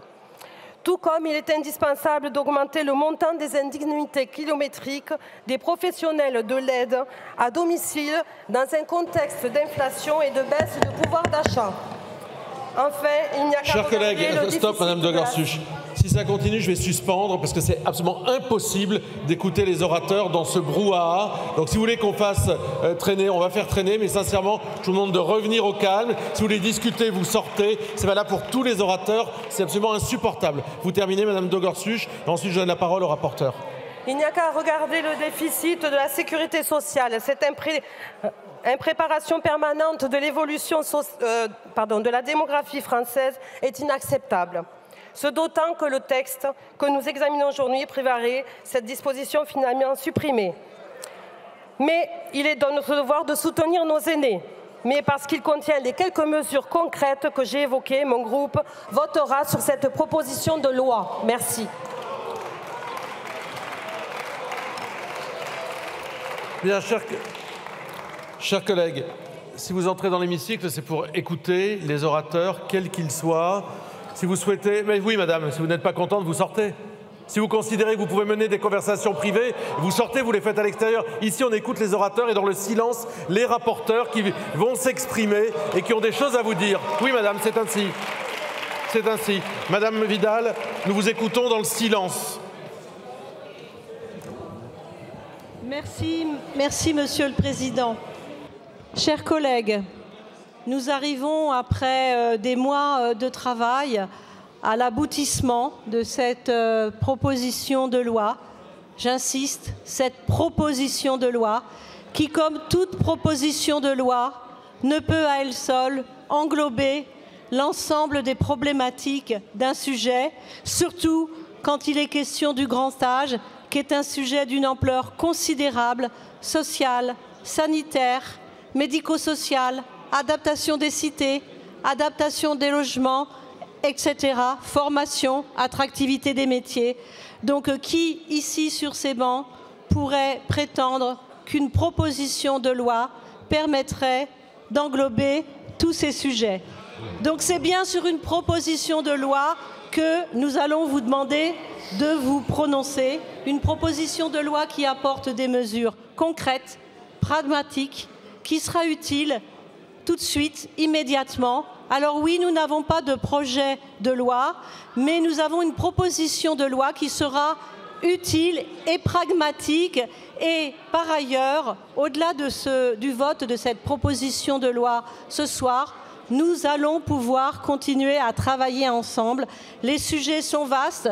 Il y aura des véhicules législatifs qui nous permettront d'avancer encore. Ce soir, si nous votons ce texte, nous ferons un pas de plus en faveur de nos aînés. Je compte, chers collègues, sur un vote de responsabilité en faveur de nos aînés. Merci, Madame la rapporteure. Votre collègue rapporteur également a la parole. Merci, Monsieur le Président. Ce soir, nous avons, après 18 mois d'examen de cette PPL, l'occasion de montrer à quel point nous soutenons les professionnels de santé qui attendent ce fameux guichet unique qui va permettre de simplifier la vie de nos aînés, qui attendent la loi qui va permettre d'ouvrir la prévention de la perte d'autonomie, qui attendent le soutien des aides à domicile. Alors ne les oublions pas, ni nos professionnels, ni nos personnes âgées, ni leurs aidants.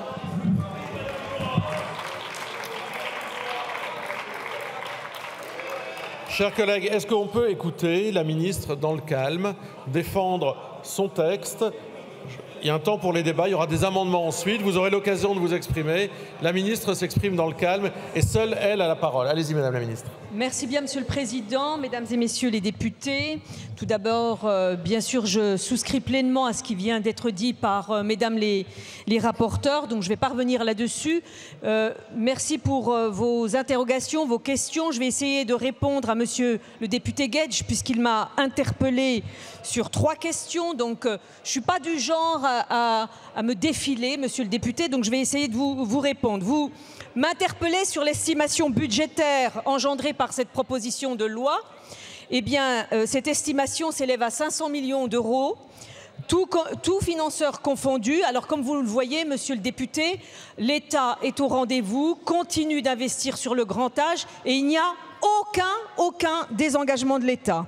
Sur le pilotage, cette proposition de loi, Monsieur le député, et vous l'avez votée encore une fois en première lecture, donc vous le savez, prévoit la création de la Conférence nationale de l'autonomie qui, comme effectivement la Conférence nationale du handicap, peut nous permettre de réunir les acteurs pour définir bien sûr les grandes orientations. Et comme vous, Monsieur le député, je souscris pleinement à la nécessité d'avoir effectivement une approche interministérielle sur de nombreux sujets, notamment sur l'accessibilité, sur le logement, évidemment également sur le transport d'ailleurs, bref, sur le quotidien qui concerne les personnes âgées. Sur la suite des travaux à donner, je me suis exprimée. Je me suis exprimée, Monsieur le député. Je vous l'ai dit. Mais si, j'ai dit je veux travailler avec vous. Je veux travailler. Je veux que nous avancions ensemble pour travailler sur la gouvernance. Mais si, je l'ai dit, sur le développement de l'habitat intermédiaire attendu par nos concitoyens. Je le redis, je veux travailler avec vous, y compris avec vous, Monsieur Guedj. Je vous le dis. Et évidemment, travailler sur le nerf de la guerre, sur le financement. Je me suis exprimée là-dessus encore cet après-midi. Enfin, Monsieur Pétavy, je vais répondre. Là aussi, il n'y a pas de désengagement de l'État. Il faut arrêter de dire qu'il y a un désengagement. pas du tout.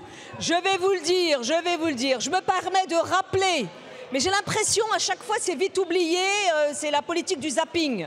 Je le dis, entre 2022 et 2027, nous augmentons de 5,2 milliards les ressources de la branche autonomie pour passer de 17,5 milliards à 22,7 milliards. Là aussi, il n'y a pas de désengagement de l'État.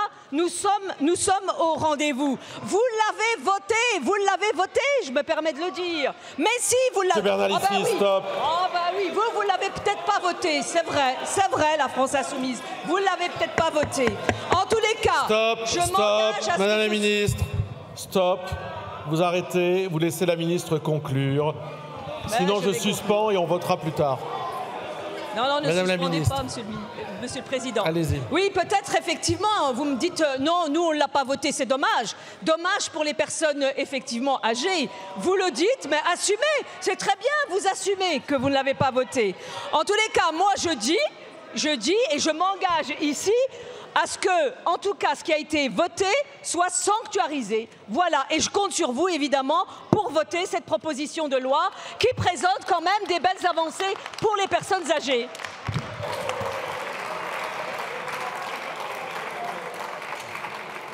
Bien, nous en venons au texte de la commission mixte paritaire, conformément à l'article 113, alinéa 3 du règlement. Je vais appeler l'Assemblée à statuer d'abord sur les amendements dont je suis saisi. Il y en a deux. Le numéro 1, Madame Christol, Madame la rapporteure, c'est du rédactionnel, de la coordination. Amendement de coordination. Madame la ministre. Favorable. À main levée, qui est pour, contre, adopté. Le numéro 2, Madame la rapporteure. C'est un amendement rédactionnel. C'est un rédactionnel. Favorable. Favorable. Qui est pour, contre, adopté. Je mets aux voix la proposition de loi telle qu'elle est issue de la commission mixte paritaire modifiée par les amendements qui ont été adoptés. C'est un scrutin public. Chacun regagne son pupitre. Tout le monde est au pupitre. Le scrutin est ouvert. Le scrutin est clos.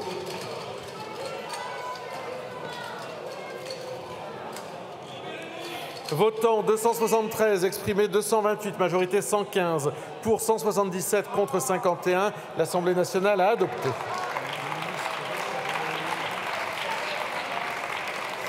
Madame la ministre, vous avez la parole.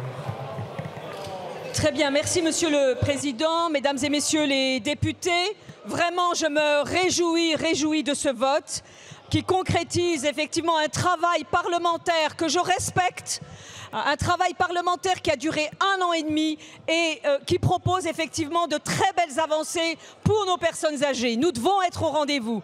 Et bien sûr, je salue le travail des co-rapporteurs de Madame Laurence Cristol et d'Annie Vidal qui vraiment se sont énormément investis. Et là, je note effectivement que vous n'avez pas voté et que donc vous assumez votre désengagement. Merci, chers collègues.